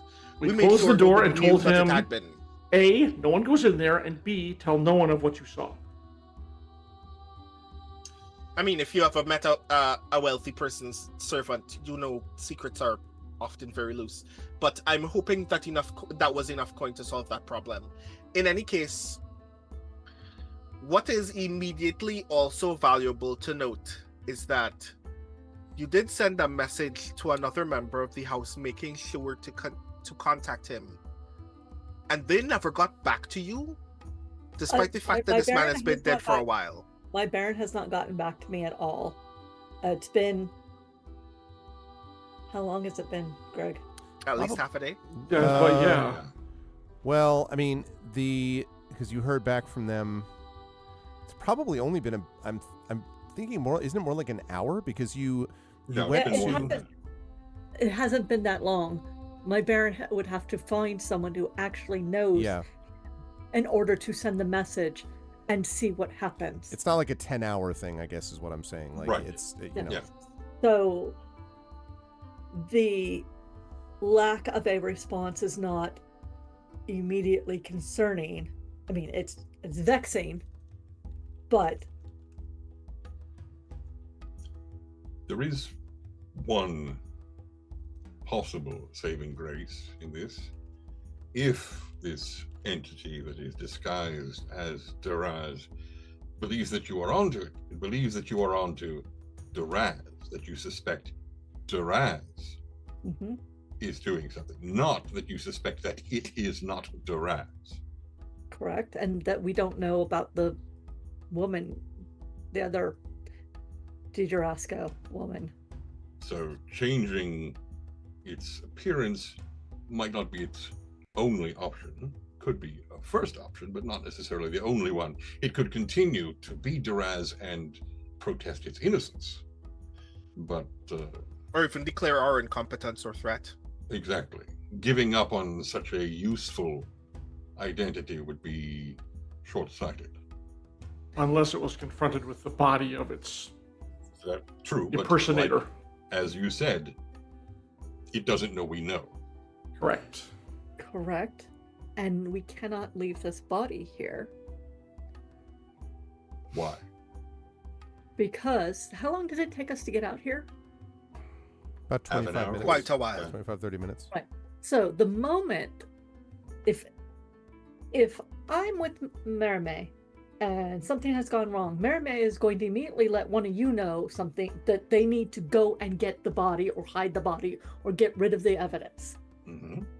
So we need to make sure that body either stays in the well or is hidden elsewhere. Correct. Because Counterpoint. Hmm. For several weeks, no one's been to this farm because of its state. that we know of. Mm-hmm. There are some of us, and he points at Ilarion, who leave no footprints. I would leave the body where it is for now in case it's trapped or tracked or something, and we just It is our only proof. If it disappears, we're back to square one. I would not leave it here. This thing is cunning and smart, And it flies. and swift. If it realizes, ooh, I've left the body I'm impersonating behind, and moves to destroy it, it's then our word against theirs again. Or I should say, the creature that killed the other guy flies. Yes. And that flying part is the part that is the problem, which is why this body cannot stay there. Plus, I would assume, of course, you'd want to give it proper burial. Yes. To be completely honest, and staying here is not it. Correct. What will be our plan then? So you're planning on proving to the prince that the body is not, that Derez is not Derez who is he not says? Derez. And then At some point, yes. And then regardless of that, we'll wind up in battle against him, right? So do we want to plan that battlefield on our own time or on the prince's time? Because if we bring this to the prince, he'll want to take it up with him, and either way we're fighting this battle. You do. There's also the fact that having the benefit of surprise gives us the opportunity to actually state our case. Mhm. If we come to the prince challenges any of Deraz's inferiors, and they immediately comment with, he was alive when we met him, so that means the only evidence of his death is that we must have laid our hands upon him. That suddenly tells this shifter to become anyone but Deraz the next time we see him. Then we've lost him and lost our case. It's much easier to just confront the man directly about what we've seen him do. I don't want to bring the prince into this at all until it's over, if we can avoid it. So why do we need the body if we're not trying to prove that Deraz is not who he is? Because if it goes wrong, and we need to talk to the prince, we need the body. All right, well, you can get the body. I can't fit. Jen? There is one other problem. Our ultimate goal for being here. And that is to get information out of the prince. And if Deraz is working for, say, Karnak, what's to stop him from killing the prince the moment he gets challenged? Again, hence why we're not going to do it in, like, the prince's chamber. This is why I was saying you needed to warn the prince. I am worried the prince will announce what we would call on my planet an all points bulletin and put all the guards on alert and alert Deraz before we can get him. Right now, as Rowan said, and this is exactly, surprise is our best ally. Hence, fewer people who know that we know Deraz is not Deraz, the better. The prince will make a huge production out of it. They always do. It will totally fuck us. Rowan puts his hand up to get the group's attention, and as Ilarion is talking, you can see the hand slowly transform into the gun just so it can get more of people's attention. And I just point to the gun. I mean, I'd love to capture this thing alive and interrogate it, but we need to take it out. So, speaking merely tactically as a person who does not trust most people altogether and thinks of every engagement with the wealthy and powerful as a con, we are already technically losing. House Jarasco is here petitioning that they are doing healing work on the prince's behalf and are most likely responsible for famine and disease. They still have the prince's ear. They have a room locked off to themselves. They have several attendants who have been working here for several weeks. And the prince already doesn't seem to be curious about his goals at all. Don't forget the extortion attempt. all of these things in mind, any argument that we make to the prince will be met with conflict, and any attempt that we make to gather evidence is a reasonable opportunity for any of this entity's attendants to make the case that we are not who we should be. Just leaving with this body makes us look bad, because then we look like the people who have Diraz's body. Our only real option at this point is either to be seen solving the famine problem before Diraz can, which we are capable of doing but will take us a long time, or just off the shifter before he can protest. Well, We're getting in a fight anyway. We're either doing it with just 4 figures or against all of the prince's guard. keep in mind, Therese is not trying to solve the famine problem. Therese is trying to make it worse. So that option's out. Exactly. So the second one really is our only option. No, I mean, to be sure, what I mean is, if we look like we are more competent than Diraz, then they have no reason not to trust Nisiana. But that means we need to actually cure every farm in the city, which is going to take a while. Right. We have a Which couple we don't people have time. on our side. One of them is the resurrected ambassador who had drinks with Diraz and did not die, even though he drank the same poison. We do have one potential trump card, though. Nisiana, you can prove that something infernal is afoot here. I mean, I know what it feels like, but right. How do you describe it to other people? You know, it's not like... Could the thing that happened to these bodies only be the result of that? I mean, anyone with a sharp enough blade could do what was done in there. It looked like claws Yeah. to me, like slash marks. Oh, sorry. I mean, that you were talking about the 2 different things. The body at the bottom of the well is one thing. The bodies I was referring to the bodies in the bodies in the farmhouse are absolute torn apart by some beast. That was not done by any humanoid creature that you could imagine. Or it's impossible for you to imagine that anyone would look at it and think anything other than this was ripped to shreds by something. Shreds, you say? I mean, not quite shreds, but But the farmhouse is rent controlled, you say? yeah. The line from Futurama. No, I know. Shreds. I was just. Why I keep laughing? Yeah. So, but- I'm staring at the farmhouse when I say this, like almost like noticeably, no longer paying attention to the rest of the group, and I say, if we can prove that there is no other state that can create that kind of mess, then we at least put ourselves in a position where the prince can say that we have to join Diraz in solving this problem, and that means that we can guarantee that we are no longer under the duress of his guard, that we only have really think his audience. you are overcomplicating this. Fair.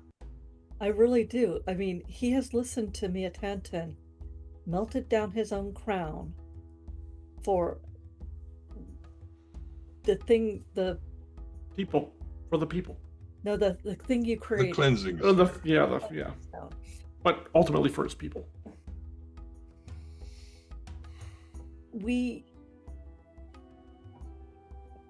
I really, if I were Diraz, I wouldn't, or I am the guy who's pretending to be here, I wouldn't be here anymore.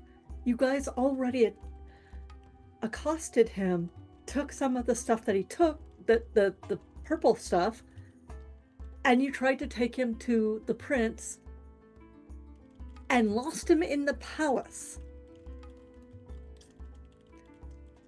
At the same time, you have opened a door that was his room that clearly wasn't used long enough that it had dust on it. We had an ambassador who was murdered having a drink with the Raz that was also poisoned, and he didn't die. And as a healer, he didn't protect or even try to protect the ambassador. I think we have enough to at least get the prince on our side right now. You're thinking too much. I could talk. I do tend to do that. Mermaid, am I wrong? No, but not at all. I think that you bring up an interesting point, though, is if the fake Duras, the faux Duras, as it were, if he is still around here, then what is the ultimate purpose? Because if we started calling him out, then he might be accelerating those plans. We're already calling him out. If we show up with Duraz's dead body that has, and I'm going to go and look in them well, be like, it has clearly been dead for over 3 weeks, and we haven't even been here 2 days. So it wasn't us. And the person who we had dinner with last night clearly wasn't Duraz. No, I don't disagree, but again, what is Duras up to now? Because we left town after... Honestly, because that is not our goal for why we are here. It's the same. They're here for the same reason we are. They want to find the forge. Correct. And either they're trying to get it through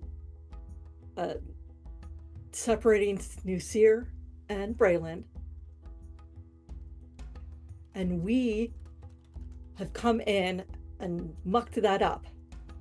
So they're probably already accelerating it. It'd be better to get the prince on our side right now than to attempt to do all these really stupid, complicated things to get him on our side.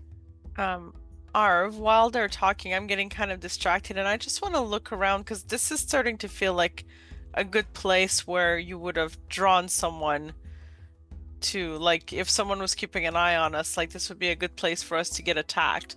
So I just want to kind of look around and see, is anyone paying attention to us? Did we draw anyone out here? Like, it's starting to feel like, oh, they might want to shut us up before we talk too much and they can't find the forge. And this is a nice place to do it because they've already killed a bunch of people. As you turn to see 35 Gorgons. No, just, like, just slowly walking up.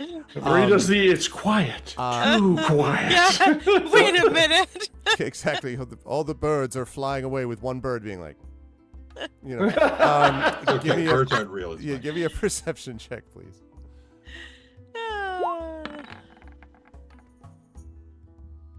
20.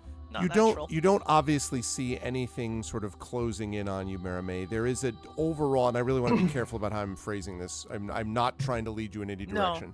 No. You have had there is a fear and a growing sense of threat upon my mind, as Legolas says. There is a growing sense of dread that I think probably all of you have felt a little bit increasing over time, but that is not unnatural dread as in like something is here, you know. It's just as you've all been talking over the last 10 to 15 minutes and everyone has been slotting into place, kind of all the things are starting to fall together. You're like, that is what you would say, but you don't sense any imminent attack here, Maramay. This place seems, again, deserted and dead.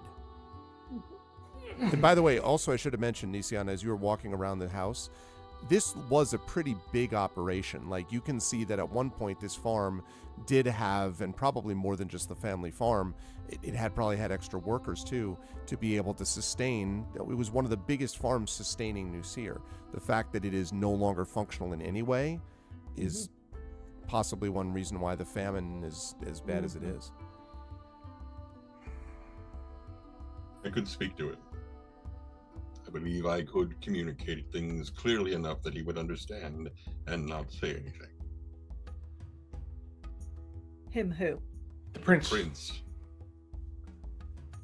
In private, let him know, and then we try and spring a trap. There is a minor trade-off. The way that I would do that is to tell him that we suspect that, much like us, why we are here, they are here for the same reason. And so it would be in his best interest to tell no one about the forge or its location until we settle this. Well, you're the one who said it's one and the same. The And trick I'm the one who is- is saying that this is a problem that needs to be solved, but it is not our ultimate goal. Absolutely. My worry is that if our opponents come to the conclusion that the prince is no longer a viable option, that is when they will kill him. As long as they don't take away the body, I can bring him back. Mm. To And shreds. so can Merime. I have a So- feeling they'll know to dispose of the bodies more effectively now. Yeah, well, so then do we bring Duraz's body back with us? I still say yes because it's irrefutable proof that Then the other Duraz is not Yeah. Duraz, And the only other than problem our is- word. The only other problem is going to be getting it out of there without it falling apart in the process. I don't I look at Rowan, show up beneath it. the grasping hand thing. Hmm. Big Ah. Man's hand is more powerful than Mage Hand. Hmm. I take a moment to spend 7 sorcery points.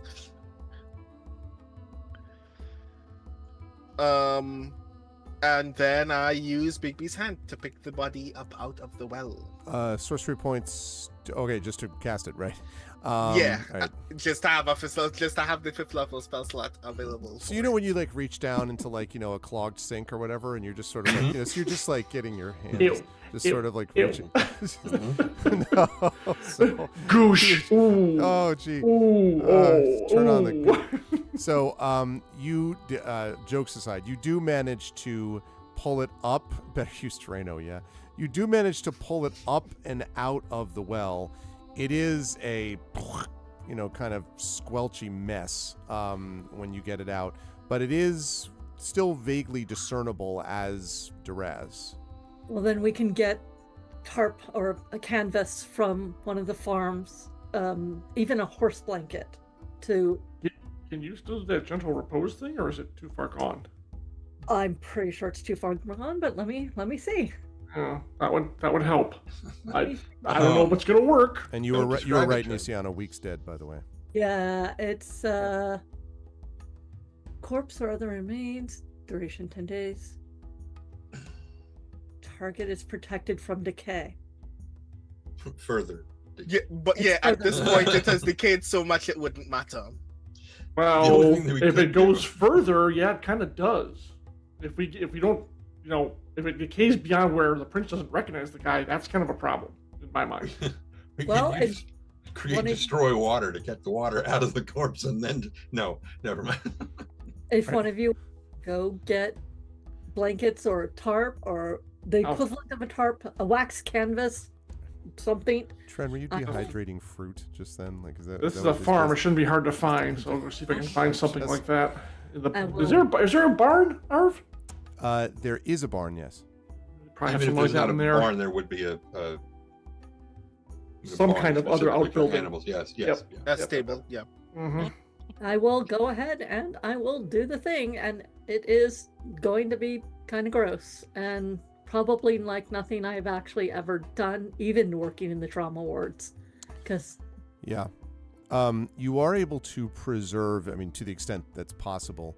At the very least, you think you'll be able to get it in some vaguely constituent form back to Nusir. Like obviously you'd have to bring the tarp in with you, basically is what you'd have to do. I was thinking a Tensor's floating disc. Yep. I can If do you that. want to put it on the... How wide is Tensor's floating disc again, Trent? Like, 10 feet, I think. Let me double check that. yeah, I want to make sure. Although, I mean, Okay. it is a halfling's body, so it probably doesn't matter. So, yeah. It's carried the Oracle of War. I'm pretty sure it can Yeah. carry one waterlogged Well, body. the Oracle's only about 2.5 feet wide, though, so that's not. The problem with the Oracle is the weight of the. Oh, Triffid, you just said something I had not actually considered yet. Come on, open up. Well, it's only one way to find out. 3 feet in diameter and 1 inch thick. But no problem. Let's say it's a halfling Yeah. body. Yeah. Just gotta keep those limbs on it. That's all.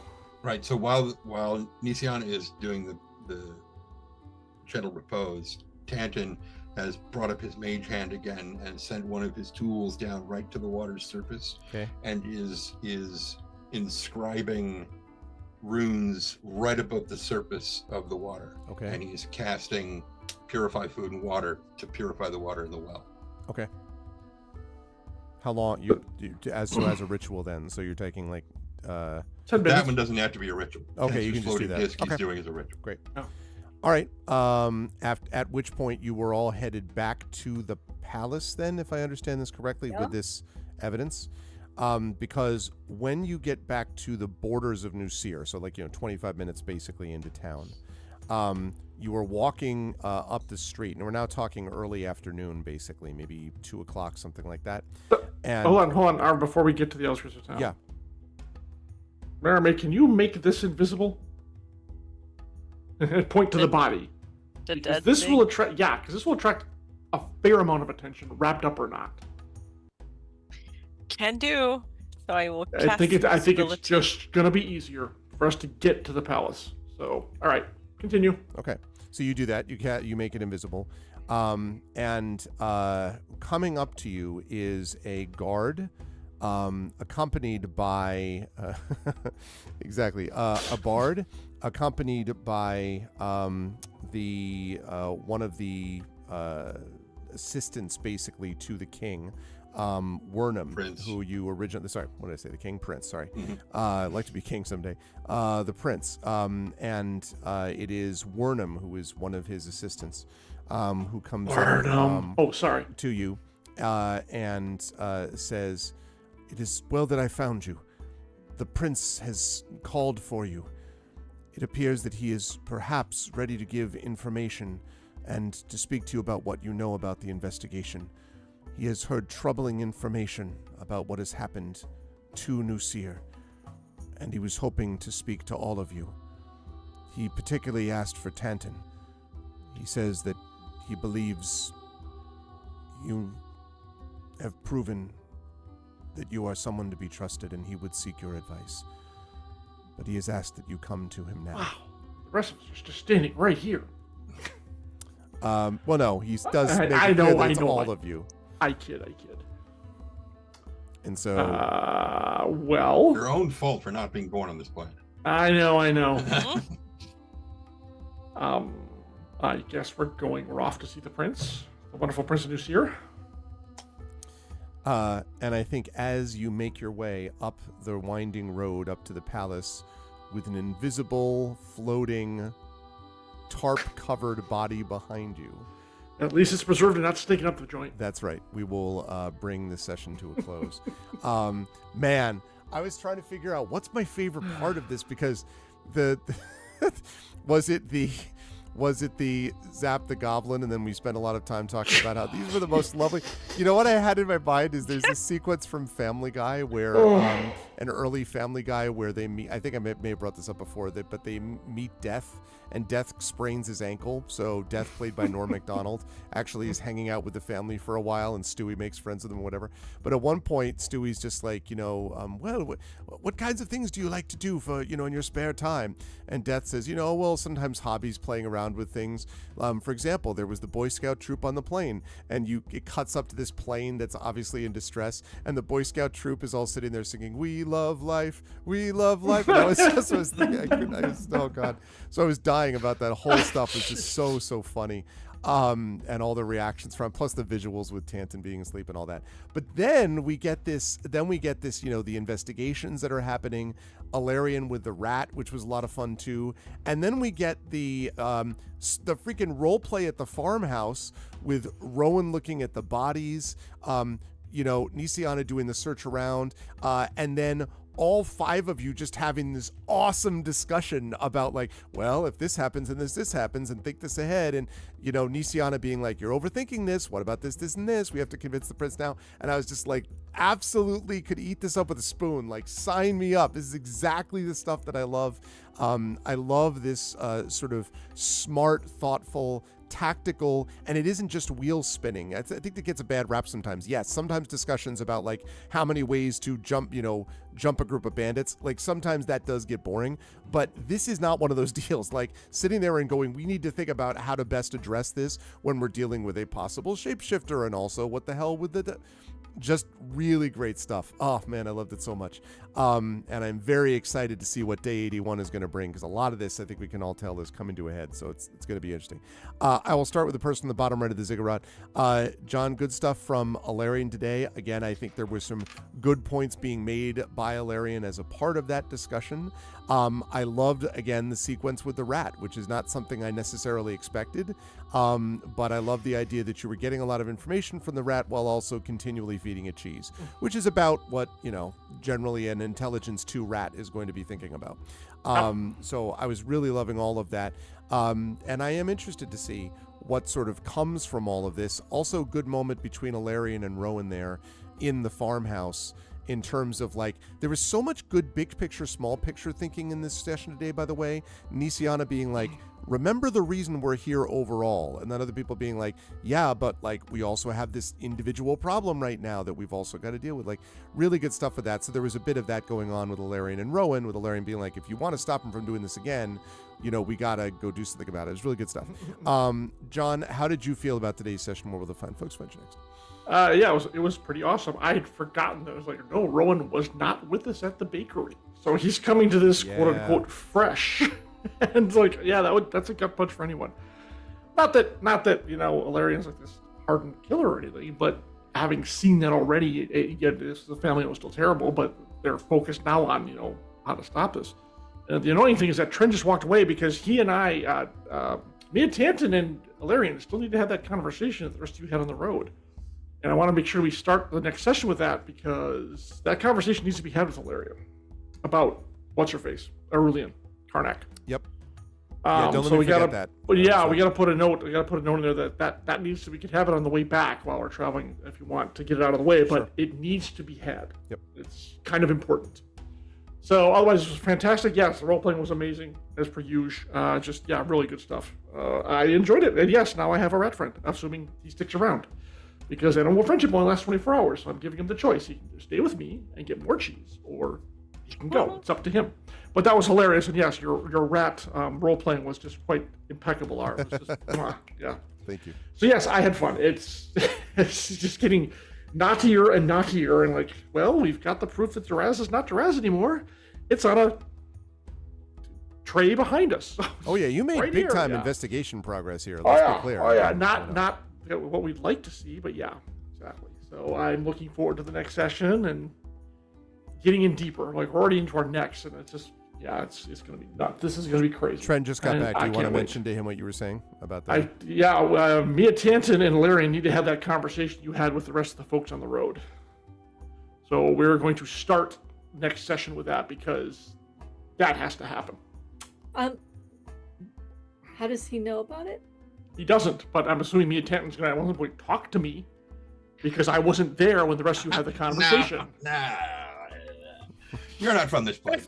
If anyone understands Mia Tanton's goal, it's obviously Alarian. Oh yes, that's simpatico like this, absolutely. Larry mentions a Rulin, and everyone else, the party, just sort of stares at Tren and at Tanton, and Larry's like, "What?" Well, the funny part is, because I was gone when, I don't know if anyone caught it, when Nisiana mentioned Karnak, I actually did the look over, like, where's Karnak coming up? Because I wasn't at that conversation. And until then, this is the first mention of her since Sharn. Yeah. And he looked over like, why is that coming up now? So there you go. Anyways, yes, we will have to do that at the next session at the beginning. A little bit after Sharn, because there was discussion with the... I meant the last time we actually physically encountered her. Yes. I'm talking... Yes. eye to eye, and yes, she got away. Yes, Good she got point. away. Still, Sorry. Anyway. that's what I mean. Her name has come up since For then, sure, I know, yep. but the last time we actually were in physical Yep. confrontation. But yeah, great, awesome, great to be back. Looking forward to the next one. Can't wait. Good stuff. Thanks, John. Jen, very good stuff out of Nisian as well. Again, I love the big picture, small picture stuff that was happening. I also cannot wait to hear more details about the, both goblins are down and like you being like, are they, like they're very deeply asleep.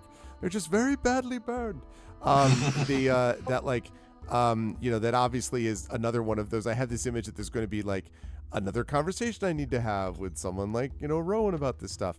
And also I want to thank both you and Marie for keeping careful track of the diamonds and the stuff. Cause it's not cost free to just be like, I'll just bring them back. Like even for a level 17 party, you don't just carry around like 700 buckets full of diamonds. You can be like, no problem, I'll just do this.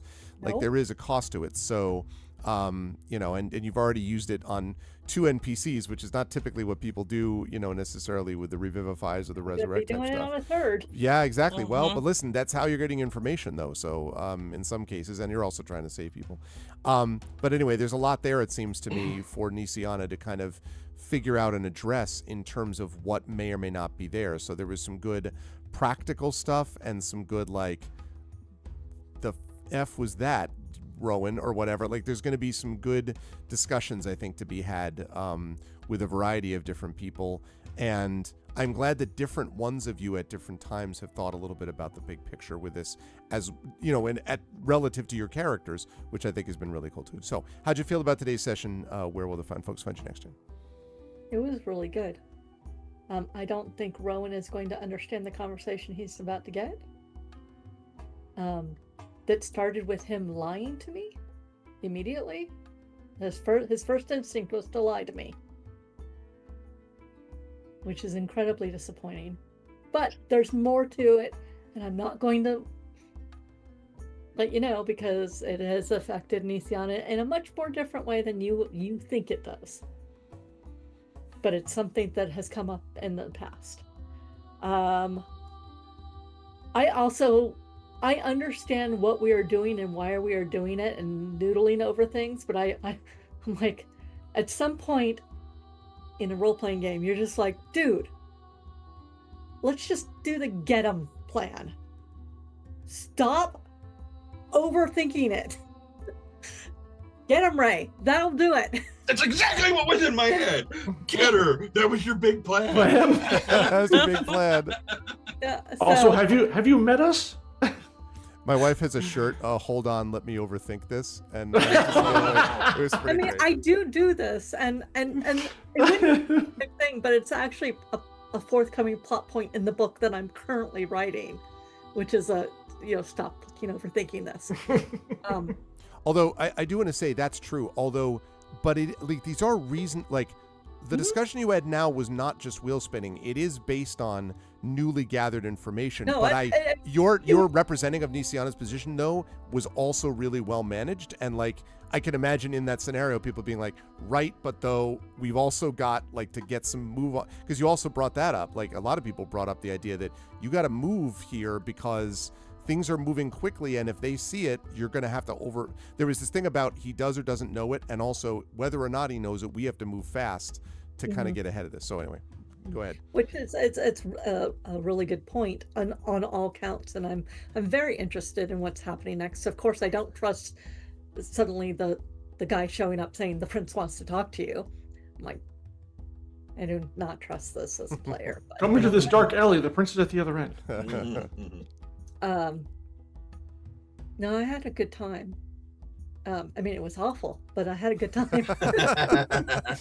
As per That's usual. the next shirt. Classic. I already have that commented from Jen, right? It's the No, it was It was great. I hated every minute I of it. hated every minute of it. Yeah. yeah, Yep. Which is very often these days in this game. But that's my thought. Let's see, where am I going to be next? I'm actually going to be live on the 29th in a trope on this: the use and subversion of tropes within the horror genre. Oh, So where? What it like? What, it's for the PNWA. It's part of their writers' resource thing. it's the Pacific going to be Northwest Writers, so something. Yeah, Let's see. it's speaking with a bunch of the Seattle horror writers Oh, cool. on subverting. What are the use of the tropes and how you subvert them and why we would subvert them? Touching on things like Final Girl and Don't Get Naked and the various tropes. I think I'm gonna have some very unpopular thoughts because there are certain movies that people love, and I'm just like, well, it was a good movie, but it had a terrible ending. So it'll be fun to do. So that's where I'm going to be next, and then we'll be twice in November here. Otherwise, you can just find me online. I am most active on Blue Sky and Instagram, and I'm in the middle of the novel, so I'm at novel mode. So you never know what you're going to get out of me each day, because I don't know what's going on in my life, but I know what's going on in the book. That's, I mean, Yeah. then I totally get that. I can confirm. But thanks, Jen. Good stuff today. Brandon, also great stuff from Rowan as usual. Loved the moment in the farmhouse. Loved the moment with the goblins and like everything leading to it. Misty Step hits the ground, like rats surrounding, not a big deal. Tries to steal the pipes while they're being played. Doesn't quite work out. Synaptic Statics destroys, the goblins in the process. Then lies about it. Then just so much good stuff. And then again, what makes Rowan so enjoyable to play with or watch being played is the fact that on top of it, you have things like Rowan saying things like, I've come to care about you all enough that regardless of the reason, like when Tantan has his big, like, I'm going to kill her, regardless of the reason, if she's, a problem for you, then she's a problem for me. That has to be played off against the, oh, Jesus, why did you do that? Thing of like, oh my God, why would you have killed these goblins without even asking questions or whatever? So very fun to sort of see Rowan doing both crazy things that are Rowan-ish, but then also at the same time demonstrate the sort of connection that Rowan increasingly has, which is what makes dealing with him and watching him play these things out really fun to watch. So I cannot wait to see more of that. How'd you feel about today, Brandon? Where will the fine folks find you next? So yeah, tonight was wild. When the goblin thing happened, I couldn't help thinking, since again I just recently finished watching Reacher, that moment in season 1 when he's being hunted by 2 Venezuelan gangsters, shoots them both in the back, and then when Finley asks him about it, he lies and says that they rushed him. So yeah, I like how, because again, I admit my goal, I really just wanted to stun them, and I had no other options. I knew that they were going to disappear, but I like how it accidentally manifested a thing that I do like playing with Rowan's character very often, which is because Rowan is accustomed to responding in certain situations very suddenly whenever like potential changes in the plan arise, that Rowan is struggling with the fact that they're responsible for other people as well, that like other people consider them responsible for these kinds of decisions, so they can't just make up their mind about whether it is worth it to just kill 2 goblins accidentally, which kind of feeds into the other thing, which kind of manifests from seeing the bodies in the farmhouse, which is this has gotten extreme to the point where Rowan doesn't know who to trust other than these 4 people, and is responding to everything else with, well, let's just get the violence out of the way first, because violence is obviously coming, which is like the only part of that deliberation scene that I considered really valuable from Rowan's character as well. Like, we do need to talk about how we're going to kill this guy, but the decision we're making is still killing the guy. Yeah, you're going to get We into just a need fight other things anyway, to I not think get- you said. Yeah, right? we're gonna get in a fight anyway. We just need to mitigate how often, Yeah. how much other people get in our way. Mhm. But yeah, I very much look forward to having the Nisiana conversation. Because I do think like reckoning with what it's like to be in the King Citadel is like one of the parts of my character that I like digging into more, and like digging into with Nisiana in particular. So seeing that play out will be very fun. And yeah, I guess we're killing a thing. How much do you want to bet this is another Rakshasa? I say this having met a Rakshasa only once with you all so far, and then seeing y'all like just kill it in a corner while I was elsewhere. So yes. We shall see. But yes, hello everyone. I am Brandon O'Brien. I'm a poet, writer, and game designer from Trinidad and Tobago. I'm pretty sure the next time that you will see me will be here for our first of 2 games in November. I'm pretty sure I don't have anything immediately coming up. I will be doing the SFWA's Quasar event coming up very, very soon, sometime in the mid-November. I have a poetry reading with a bunch of other wonderful poets on a date that I cannot recall. But there is a Zoom link for it somewhere. Let me actually make sure I can find the thing. Because I think it will be a lot of fun, if only because not only will I be there and my wonderful editor Holly Lynn Walrath will be there, but the now winner of the very first Best Poem Hugo Award should also be joining us alongside some other wonderful poets as well. You should be able to find more information about that as well from that link on Blue Sky that will send you to the Zoom link to the thing, where me and Holly Lynn Walrath and again Best Poem Hugo winner Marie Brennan will be reading some of our poetry. But yeah, I think that's me. You can find me online almost everywhere at The Rising Tides, and I have a website called that is at brandonobrien.xyz, where sometimes I write a newsletter, but I haven't done that in a while. So Thanks, Brandon. Good stuff here as always. And I have some poetry news that I will be announcing soon, relating to an event that you and Marie were involved with before. There may be a second such event coming up, not involving you specifically, but involving poetry more generally. Right, yes, I know a little bit about this. Yeah, because somebody literally asked me about, hey, Greg, he sent me an email. Is Greg a cool guy? I was like, Greg is the coolest guy. Oh. You should do the thing. So yeah. Lovely. Thank you. Then I know who that is, and that's cool. All right, good. I'm glad the due diligence was done. Yes, so very excited about that. Thank you, Brandon.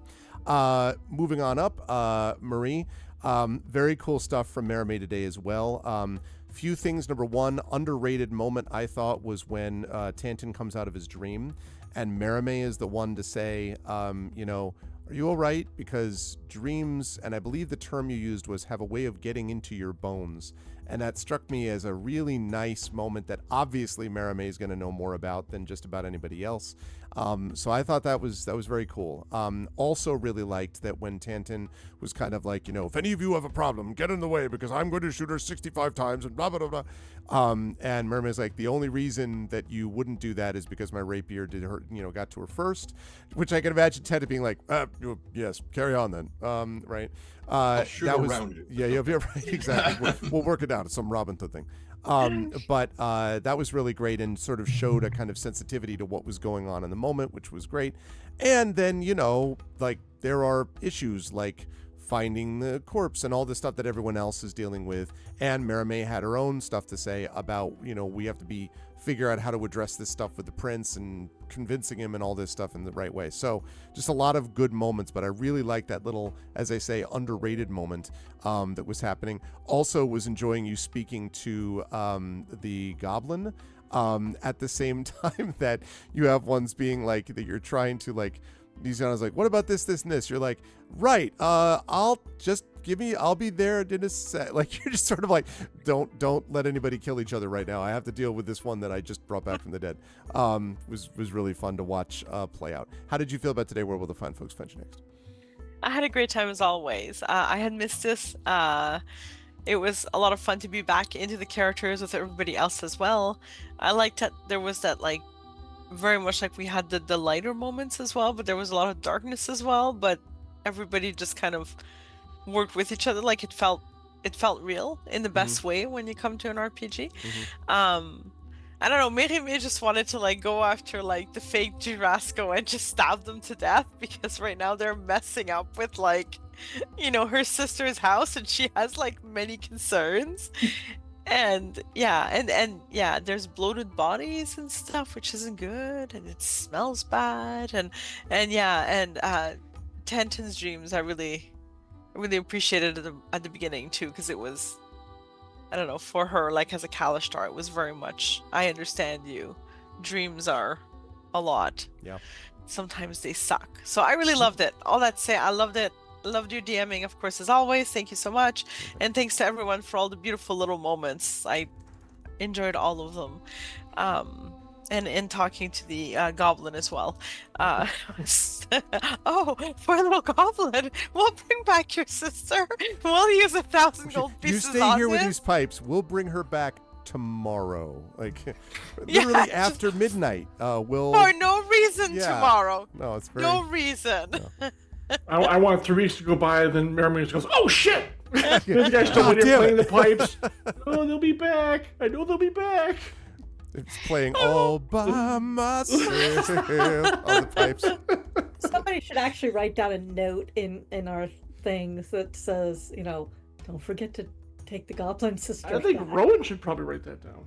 And This reminds me that I need to make a note that I owe Nisiana 2,000 gold pieces worth of diamonds. That is a good note. actually, that would be a very Nisiana would be really surprised by that. That might be interesting. That yeah, interesting. Because that would never have occurred to It's her. my fault. I should pay for it. Also, if you want either of us to be able to bring you back when you get killed, you might want to make sure we have these diamonds, because now we're going to be out. Just, you know. Who do we putting use it them out. on? Smash cut montage, goblin, ambassador. Like, it's just- Goblin. Each goblin, other? Oh yeah. no, we never thought of that. Oh, man. This to save the NPC part, clearly. Exactly. Hey, look, we have our priorities. I'm sorry, but Hashtag save the goblin. Yeah. I mean, despite the amount of killing we do, we are the good guys, it's and true. we're just gonna Yes. keep saying that. Yeah. It's true. So where to find me next? I don't know. Here, more than likely. I am looking forward to it. I also did just have a book come out. I was about to remind you of that. I am. Oh, Ooh. thank you, Prince Justin. I love you all too. Here, first I have to send little hugs. There we go, little hearts. I'm gonna do a trend here. and- See, there we go. Oh yeah, Yeah, you got yeah. both. Did you get Magic Yeah, Breaker yeah, and yeah. Empire Breaker? I already had the first one though. Oh, Empire so- Breaker was the third one. No, I have the. Well, right, I know, because that's the one that just came out, right? But I got the first one. No, it's another book I'm talking about that just came out. Yeah, God. Can't Harv. keep up. Jeez, Marie. But thank you for coming to the book launch at CanCon. That was very sweet. But I just finished another series, which is Shadowrun. Never enough. That's right. That's true. If That you is enjoy, true. yes, if you enjoy my chaos and my glitter and all that, you will absolutely adore this entire series. This is the fourth and final book in the novella series. Pick it up. It is fun. Leave good ratings. Put hearts. Tell John and Jen that they're very awesome as well. And yeah, I'm very excited. I love this series. I love it more the more I write these characters. It really So- does involve purple glitter and unicorns. And rock and roll, baby, which Rock we have and not roll. had in Shadowrun since I don't know when, especially not in fiction. Although rock and roll, So- glitter, purple, and Marie do seem like a good combination for Shadowrun in general. It's a natural. Like, Yep. yeah, Yep, It works. it's an amazing series. Yep. Yes, you should all go check it out. The Top Drek series, absolutely. 4 novellas, all telling a wonderful story. Yeah. Thank you. And some of them take place in Canada as well. So these ones are in Ottawa. Like the first one, we come back to Ottawa, in which we dive deep beneath the Parliament. And every like section that I put in there, like underground, by the way, totally exists. So that's another little like. That's We're also doing very freaky. amount of construction right in front of your Parliament building right now.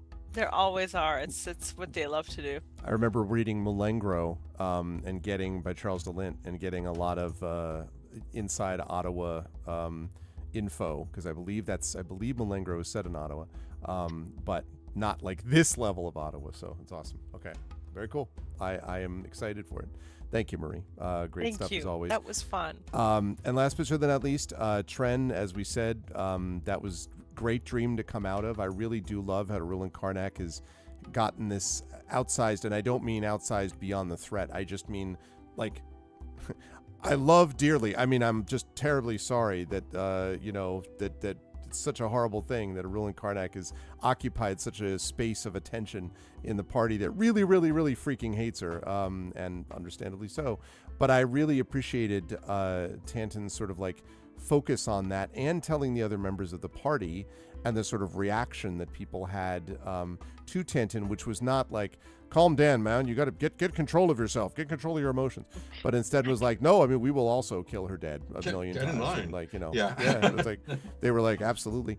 And doing so because of support of you and additionally not liking her on their own. So that was very cool. And then just other moments about, the funny moments about this falling asleep and then basically hugging the body of the dead goblin and all that. And then part of, again, Tantan being a part of that conversation, which all 5 of you did a great job with, about how to handle this situation with the prince and, proving themselves and all that kind of stuff. So a lot of good stuff coming from everybody. And as I say, good stuff, Tantan, out of that dream and the aftermath of it, which will still reverberate, I think, for a bit. How'd you feel about today's session? What will the fine folks find you next? Well, the thing about Rulin Karnak has been bugging me since Sharn. And I'm sure it's part of the module that she gets away.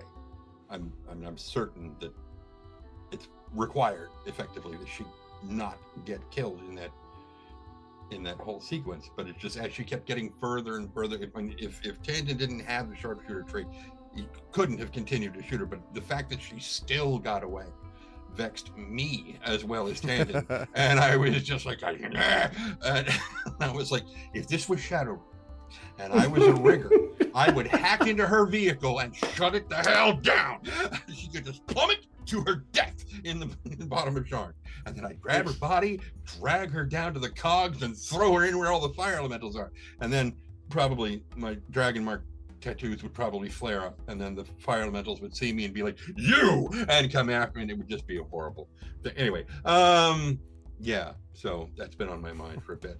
But there's lots of stuff that's on Tanta's mind, like the fact that, not to besmirch anyone else, but he genuinely feels that as another Siren, he is uniquely in a position to identify with the prince and vice versa. Yeah, that was interesting to me too, because that doesn't normally that isn't what a Tantan thing would be, but you were kind of like, I'll talk to him. I was like, oh, like, because it makes sense. You did connect with him, like as Nisiana pointed out, like we melted down the prince's crown, all that.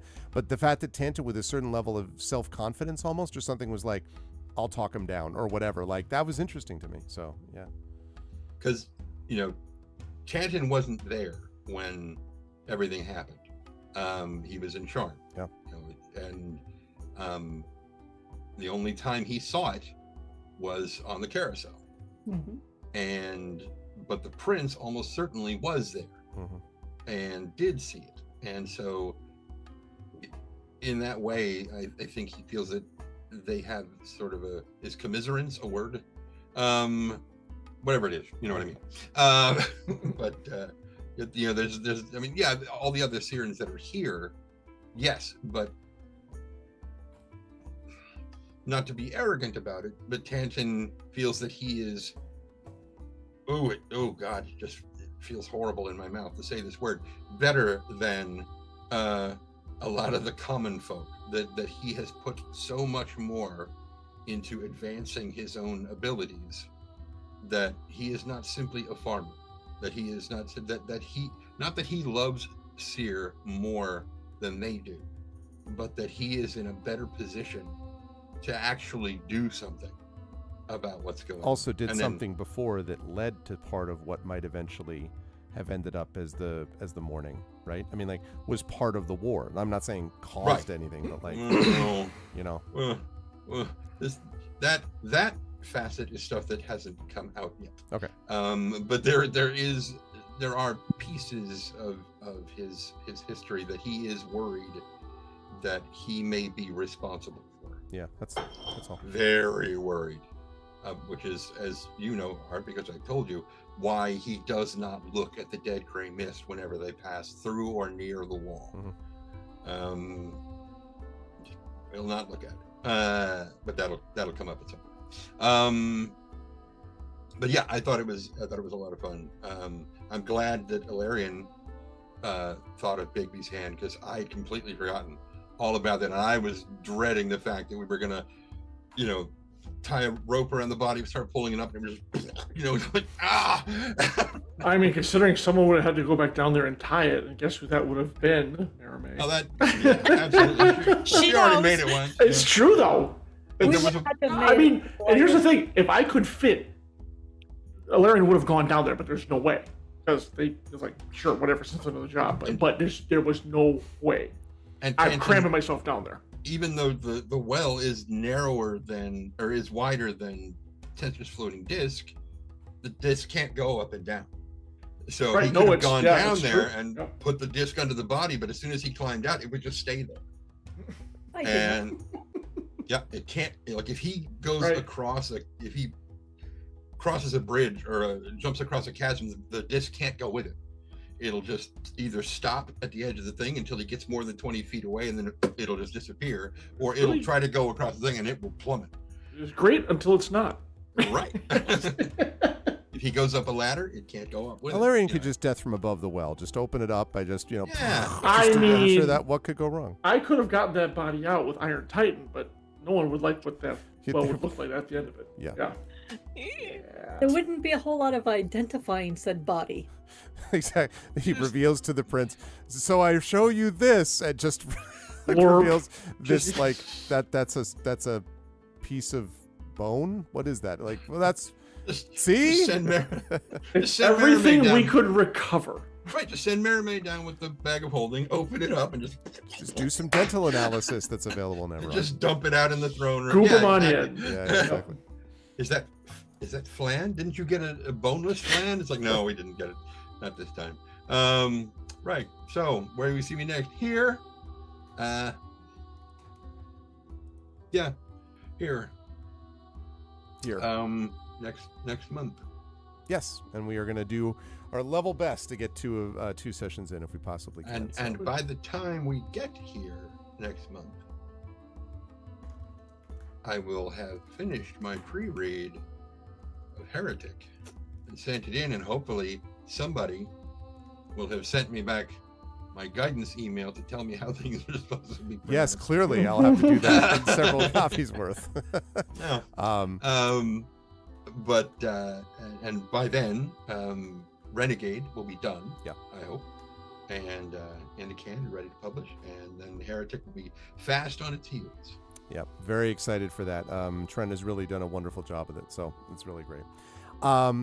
Thank you to the amazing. Oh, sorry, I just having glanced over and saw that you mentioned Celasta. Remember that Celasta 2. I know. Enters early access. I know. I'm so glad that I can avoid early access for a while, because I'm enjoying my favorite game of all time. Final Fantasy Tactics is so goddamn good that I'm just like, I get to play it some more, yay! And then the Metroid Prime 4 is coming out in early December, so I like, woof. So I'm glad it's early access. I can't wait for Celasta next year. I love that game, but unfortunately, they are not hiring voice actors. Aww. Judging from previous, they should. No, I'm just kidding. They felt so too, but they don't have the scope. I know. Well, soon.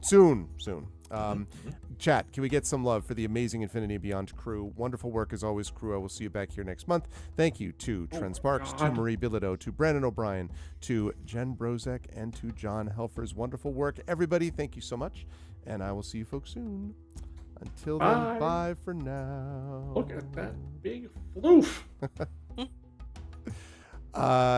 That is going to do it for us for today. Man, it's so fun. It's so fun. Like, it's so, D&D is so great. It's so fun. I love it. It's amazing. I've run out of ways to say the same thing about how awesome it is. It really is great. And this was great to be able to get through it because it had so many combination of things that I really enjoy in D&D. And if you're thinking to yourself, it's been a couple sessions and we haven't had any major combats yet. Well, there may or may not be a combat on its way sooner than you think, he said archly, possibly. It does have a program page. Oh, cool. Okay, good. So good stuff though tonight, everybody. And thank you all for being here. I appreciate it. And I am excited for more. And if you like this and if you're like, man, I wish I didn't have to wait until next week for more ARV, I've got some good news for you because I'm going to be back tomorrow on a rare Sunday cast. I'm going to be over at GOGcom's Twitch channel at about 2 p.m. Eastern, where I will be DMing for the By the Dice Roll group as they continue Ghosts of Saltmarsh. They're moving into the end stage of Ghosts of Saltmarsh, and this is our first non-Tuesday version of this that we've had basically since our time in England last year, which was amazing, the live event that we did. And so you should stop by and check that out tomorrow, 2 p.m. at GOGcom's Twitch channel. Then I will be on my channel again. I'll be back here on Tuesday at noon Eastern with more Lone Far Sales, or Far Loan Sales, or Far Sales Loan, or whatever the hell it's called, Far Loan Sales. That's going to be the Patreon Field Chat Chosen Game of the Month. Then I will be over on GOGcom's Twitch channel with Pen and Pixels, playing my Neverwinter Nights 2 module of The Third Sign. So if you wanted to see my first novel, The Third Sign, turn it in Neverwinter Nights 2 module, you should check that out on Tuesday at 4 p.m. Eastern over on GOGcom's Twitch channel with episode, I think it's 492 of Pen and Pixels. And then at 9 p.m. Eastern right back here, it'll be the Arvocalis with Citizen Sleeper 2. So I'm super excited for that. Then next Thursday, we have Gloomhaven with one Mr. Zach Clay. The day before Halloween, and then again I will not be streaming Saturday, November 1st, but I will be on Friday night, October 31st, Halloween, Friday night, when I will be playing when I will be doing my annual Edgar Allan Poe reading in honor of Halloween. So it's going to be good times and you will not want to miss it. But that is going to do it for me for now. If you folks enjoyed it, please follow the channel. Please check out our YouTube at !ArvTube. Subscribe to me over there. It's free for you to do that. Really helps us out. Discord is !ArvCord. You can hang out with the Arvanauts in between streams. Blue Sky, !ArvSky, the Day of the Dead. The Arv Sky. So definitely join me over there. Been getting a lot of followers over on Blue Sky, actually, which is nice. So please join me over there.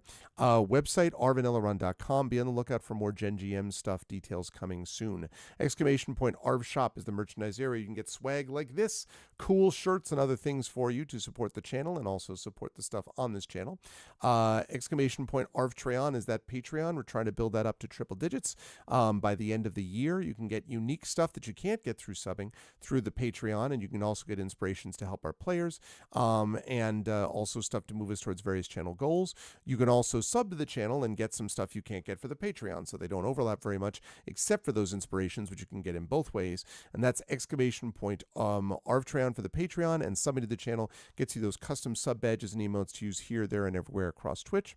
On the publishing front, !Icarus, that's my graphic novel from Athos Arts. !Library is my Tales and Tomes, The Forbidden Library. That's my 5e adventure and sourcebook from Alligator Alley Entertainment.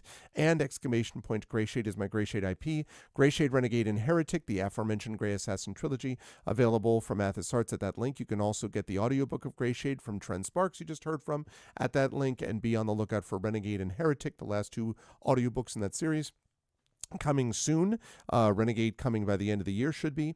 And then, last but certainly not least, pre-order the tabletop role-playing game of Grey Shade, coming to you from Alligator Alley Entertainment, designed by our very own Brandon O'Brien, which is going to be out in a few weeks as well. So you can get an early start on that by doing this right now and by pre-ordering it, so you can check that game out too. Last but certainly not least, exclamation point BLM, Black Lives Matter, important to affirm and assert the significance and importance of Black lives. Exclamation point Help Now, the World Health Organization page on suicide prevention. Important to reach out to others when you need help and reach out to others when they need help as well.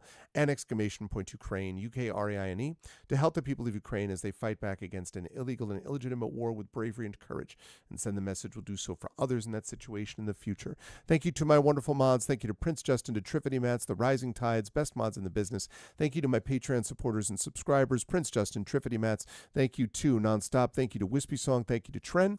And thank you to my wonderful viewers. Thank you to Galen, Grivix, Jagtris, and Radio Johnny Panda, and everyone else who stopped in during the evening. And thanks to my YouTube viewers there as well. And special thanks tonight to the amazing Infinity and Beyond crew.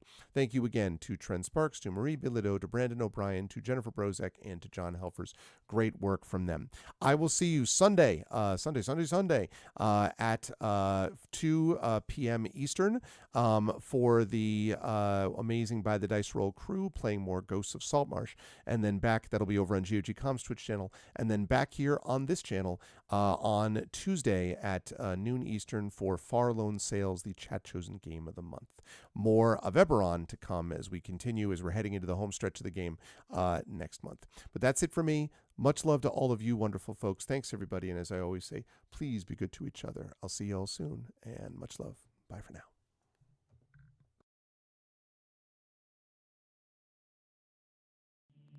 Most folks in Eberron live their lives hoping to survive and protect the ones they care about the most.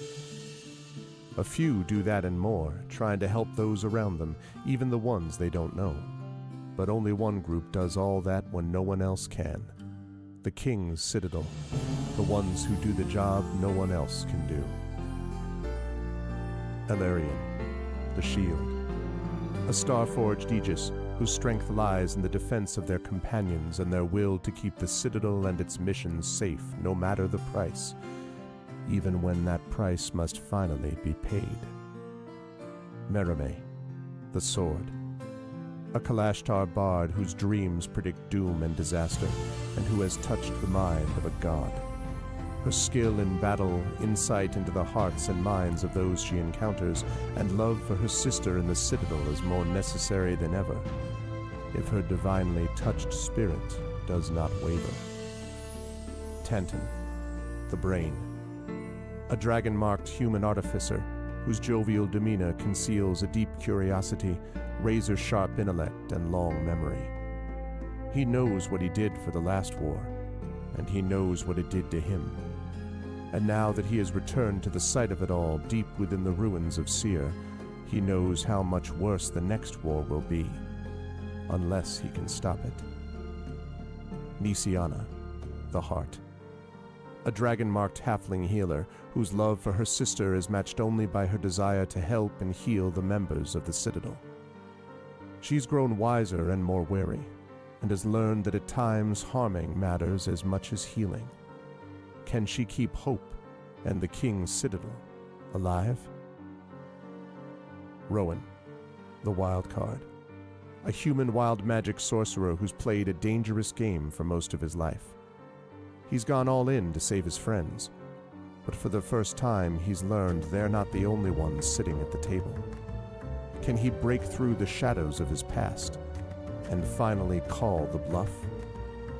These 5 elite operatives came together to aid the salvage outpost of Salvation, where the Grey hovers nearby, a threat and a promise. With the Oracle of War, they found an artifact powerful enough to end a war, or begin one. They traveled to Sharn's City of Towers to unravel the Oracle's mysteries while stopping assassination attempts from the terrorist organization known as the Emerald Claw.